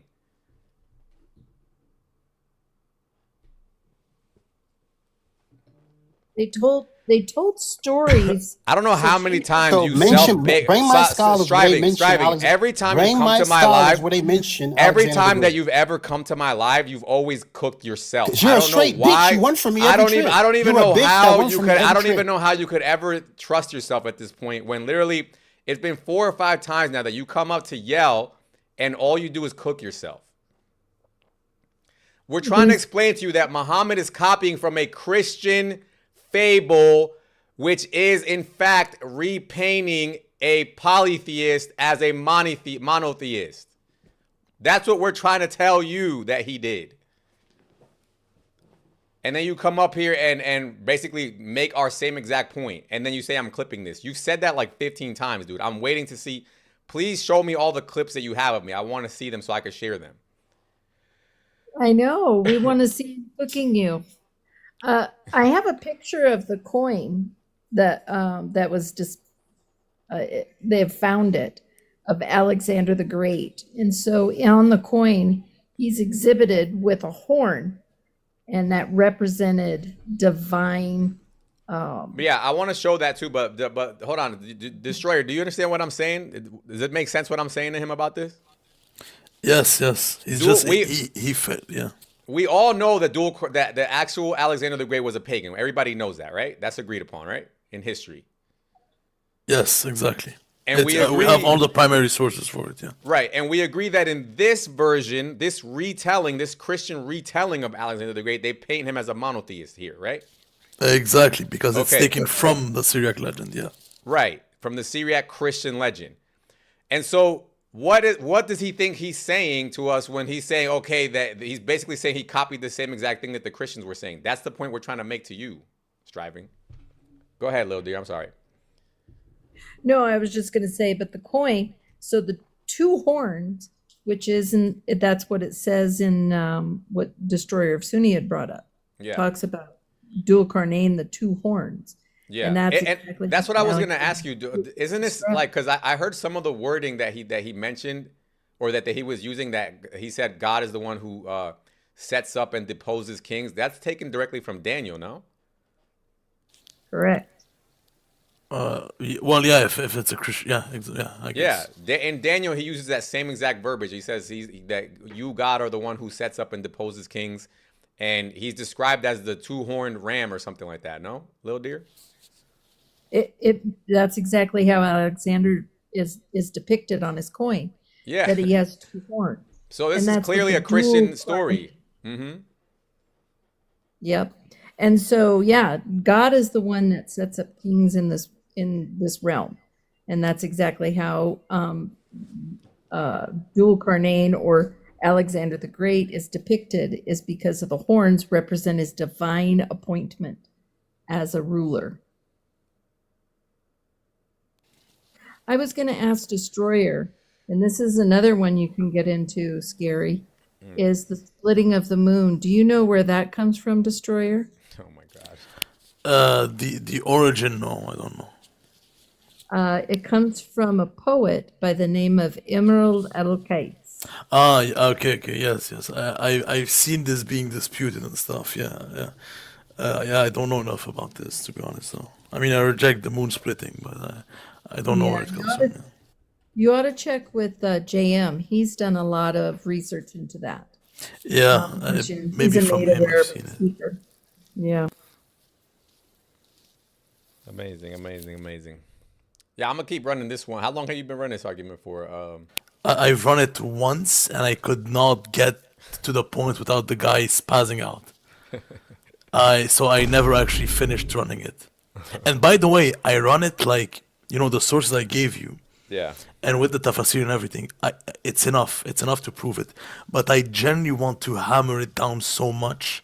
I want to actually get the secular sources that confirm it. Yeah. I want to put the whole thing together, like A to Z. But this is enough. But yeah, I just want to hammer it down even more. But you said that there is other hadiths, right, that we could look at. Is that did I hear you right?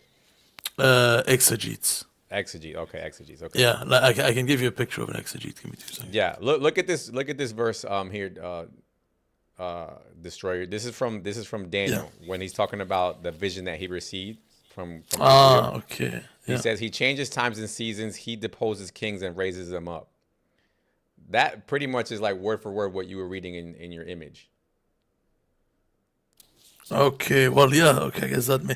Yeah, I did not connect it to the Bible, yeah. I just, connected it to the legend. But yeah, here we go. Mm-hmm. So, do you ever talk about the aspect of, okay, let's put all that other stuff to the side about where does the story actually come from? It's basically Allah still claiming that the sun sets in a place that you can actually reach. Yes, and the early scholars take it literally as well. The Salaf, I mean, they take it literally. It's an actual murky spring, like the sun literally sets in that thing. Right. Because Allah is the one speaking in chapter 18, right? He says he went until the place where the sun sets, until he reached. Yes. So if this was about his point of view of what it looks like from a distance, then he wouldn't say he went to where he reached the place. You mean he's not taking Alexander's point of view? He's taking. Yeah, like the verse. What verse is it again? What verse is it again? It's 86. 1886. Yeah. So Allah is saying that he went until he reached the setting of the sun. You can't reach the setting of the sun. Yeah. Until when he reached the setting of the sun. It says right here, right? Yep, exactly. It's not a place you can actually reach. No, it's exactly. It's a bunch of Bedouins who are just writing it like this. they're writing what they saw. Like what? I actually want to think of like what does happen, because obviously I think it's silly for anybody to try this, but what would actually happen? Let's say you saw the sun right in the distance, like you always do, and you see it setting somewhere. What would happen if you actually went in that direction? The sun gets bigger, right? Looks like, big. They're saying the sun gets bigger as you approach it. Like literally, it gets bigger. They would say that. That's what I'm saying. But eventually, like, because you see it setting because you're at a distance and the curvature of the earth, right? But if you actually go closer, then you would no longer see the curvature. The sun would look like it's rising at some point, no? I guess. Well, ask Quranic, I don't know. I guess, yes. Law by perspective, yes. So, like, that's the part I want to talk about, because they're always talking about that this is talking about from his perspective. But this is, like, from Allah's perspective, he's talking about this. Yeah. But, yeah. The people run this argument often as well. Well, they used to at least. But the Alexander the Great argument, I'm telling you, it's undefeated. Yeah. Because it's so potent. And it's so backed up by historical accounts, both Muslim historical accounts and modern scholarship. It's like there's no way to deny it. It's finished. It's baked. Right. There's no way to deny this point. And what was that hadith that there was one hadith that you pulled out that it was a Sahih Muslim or Sahih Bukhari one that was in your images? Yes, you're talking about the one with it's Bukhari 3190. 3190? Yeah. Hold on. 99, sorry. 3199. Sahih Bukhari 3199. No way you do this, bro. Just Google it. Bukhari 3199, I get it instantly. Really? Yeah, bro, of course. Never do this, bro. This is so long. Just write Bukhari and the number. You get it instantly, bro. Okay. Watch this. We're learning things here. 3199. Yeah, boom, you just get it at the top. Perfect. Okay, nice. Okay. So it says here. Okay, so this is the same one. That's funny. Mm-hmm. Okay. Oh, I see why they leave this other part out. Okay, the Prophet asked me at sunset, do you know where the sun goes at the time of the sunset? I replied, Allah and his apostle know better. He said, it goes till it prostrates itself under the throne and takes the permission to rise again. You know what's crazy is, like, I don't understand, how are they getting so many stories about the Prophet saying different things? Well, I mean, from an external perspective, it's obviously fabrication. From an internal perspective, it's the guy just yaps. Look. So this is where my brain is going right now. Yes. So this one says that the sun sets where underneath the throne, right? Yeah. And this is Sahih. Yes. And we know the sun doesn't do that. Yeah, and by the way, they believe the sun and the moon will enter hell. Right, but then hell as well. But then you compare it. They do stuff. No, but look, but then we compare it to this story, right? Sunan Abi Dawud, and it's asking the same exact question. It's saying, he asked, do you know where the sun sets? I replied, his apostle knows best, and Muhammad responded, it sets in a spring of warm water. Oh, wait a minute. So they're trying to tell two different versions of the story. One says it sets under the throne. Let me finish this. One says it sets under the throne of God, like it prostrates to a God. One says it sets in a spring of water, warm water. But both of these stories match the Dhul Qarnayn narrative. Yes, but now go to Quran. Wait, I might have made a connection. Go to Quran 11:7. No, I doubt it's what's going on, but it's funny. Go to Quran 11:7. Because remember, now we have two accounts. The sun sets in a water of murky spring, and the sun sets below the throne. Now watch this, read this. 11:7. It says, and it is he who created the heavens and the earth in 6 days, and his throne had been upon water. Oh my God. Maybe there's Maybe it's upon a murky water or something. I don't know, maybe. Oh my God, dude. But you get what I'm saying though, Destroyer, because because these are two different hadiths written by who? One is narrated Abu Dar. The other one's narrated Abu Dar. It's the same. What the hell? Oh, it's the same. Yeah. Which one did he say? Which one did he actually say? So it has to be both. It has to be both because he said both at the same time to give you the fuller context. So this is another proof situation, bro. This is a half of the hadith. Oh my God, I cannot get this damn religion, dude. How do these people believe these things? They just kept talking, and that's the delightful thing about it. No, what you can tell is that they were just trying to say whatever to make it match the Dhul Qarnayn story. Mm-hmm. It's not that one guy heard him say one thing and another guy heard him say another thing. He's just like, yo, what did Dhul Qarnayn say? Okay, he said muddy water. He said on another throne. So now they're saying, oh, we heard two different things, but it was both part of the same original narrative. Like this is baked. This is baked. That's just the other way to put it, dude. So that was a great connection, Destroyer. Yeah. Thank you. All this is just backwards rationalization, right, Destroyer? That's what it is.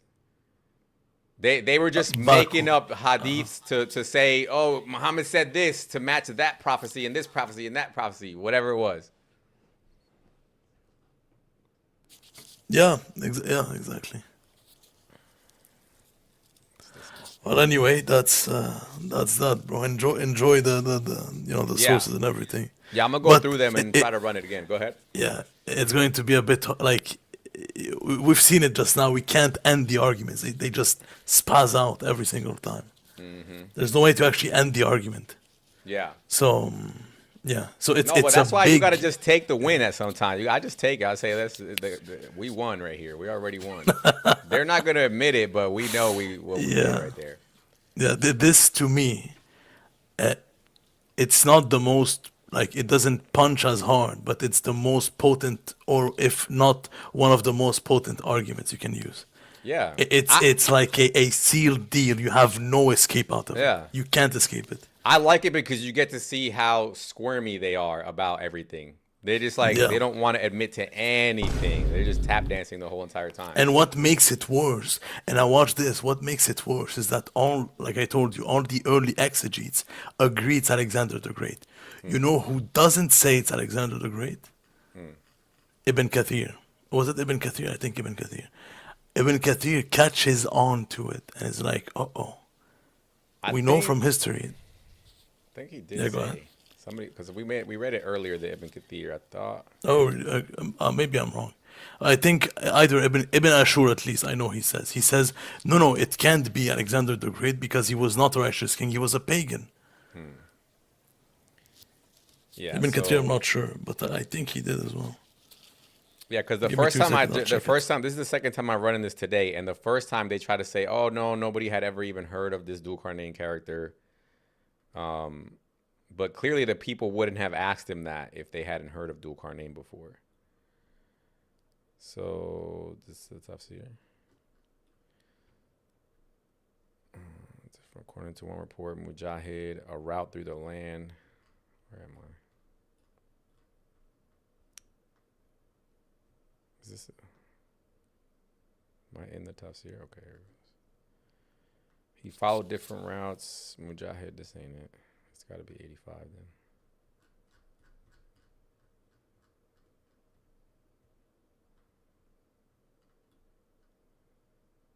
Nope. Where's the one where they ask him? Is that 84, 83? 83. 83. And they ask you, O Muhammad, about Dhul Qarnayn, about his story. We have already mentioned how disbelievers of Mecca sent word to the people of the book and asked them for some information with which they could test the prophet. So this is clear that the disbelievers of Mecca knew about Dhul Qarnayn, and they knew all about him, and they wanted to see if Muhammad knew. That's the point here. So it's either one of two things. Either they wanted to know if he knew about the legend, Right. or they were mocking him, like, will he affirm a legend or not? A legend, a false story, a false narrative. Exactly, yeah. So it's like saying, it's like coming to like a prophet and asking him, okay, tell me about Santa Claus. Right. And if he affirms it, you know he's yeah, exactly. Right, and then Muhammad's like, well, Santa Claus, you know, he lived in the North Pole, and he had Rudolph the reindeer, and he's like, you see, I'm a true prophet. So let me see what he says. So he traveled extensively through the earth. They did about the ruh, the soul, the cave. We established him in the earth means we have. Okay, so it looks like Ibn Kathir doesn't even say who he thinks it is, I guess. So it's not Ibn Kathir, it's Ibn Ashur. Ibn Ashur, which is he's in 1870 or something. But all the classical, I'll send them to you. I'll send them all to you. Yeah. They all say it's Alexander the Great, and they specify Alexander the Great, the guy who built Alexandria, and the son of Philip. The Philip the Greek. Yeah, there's no way out of it. There's literally nowhere out of it, because literally the Quran says, like, confirming that which came before it, right? Meaning the Bible. It calls them dual carnain, the two-horned one. And when you read Daniel, the prophecy about Greece and Alexander the Great is literally a two-horned ram. So it's just it could. I don't know if the Bible it's actually but yeah, it could be exactly. Yeah, I don't know, but it could. Yeah. Yeah. Anyway, bro, bless you. Enjoy the argument, and let me know how it goes. I don't think you'll be able to get one guy, to be honest. They will all spaz out. No, we're going to make them. Yeah, try. But I think they will all spaz out before it gets to the point. Yeah. Anyway, one thing, bless thank you. you, Destroyer. But yeah, what I've noticed when I run my arguments, guys, is that when I do it the first day, you know, maybe it's a little shaky, a little wobbly here and there, but the next day and the next day is just going to get better and better until eventually we just pin it down and corner them. That's because you have a brain and can put two things together. They have a hard time doing that. That's crazy. Anyway, I think that's a good point to wrap it. Lil Deer, anything you want to close off with? Nope. God bless, bro. Good to see you. I've been tapping. God bless you guys. So today, recap of everything that we learned. So this is actually part 2 of the argument, which I'm glad it happened because we got to focus on a different part of the whole thing. So in part 1, which is on YouTube, from today, we talked more about why is Allah saying that, you know, Dhul Qarnayn reached the setting place of the sun, right? Obviously, we know the setting place of the sun is not some place you can actually reach, right? So we were laughing about that on the first video. Today we were talking more about, or in this episode we were talking more about where did they get this narrative from in the first place. And I think it's very clear from all the details that this was taken from the Syriac legend of King Alexander, or Alexander the Great, right? So that's it. Once again, if you guys want to watch the videos, they're on YouTube. They'll be there. They're basically processing right now for you to watch them probably this time tomorrow. So that's it. And we'll catch you guys on the next one.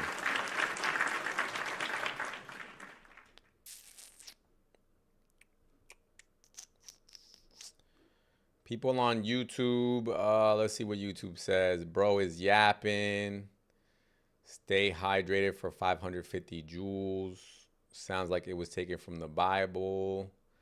Thoughts on chaos theory, the edge of the earth, says the guy who believes that God unalived for my sins. Yeah, so once again, guys, I'm not a Christian, okay? So please, like, let me be my own person. Stop trying to force me to be a Christian just so you can feel better about your own religion, okay? Just stand on your own business. And if you want to join the conversation and talk smack in person, you could just join at Scary Hours Podcast Live on TikTok, and you can argue with me all you want. Aside from that, what else? I said subscribe. Subscribe, guys. Subscribe. All right, thank you, guys.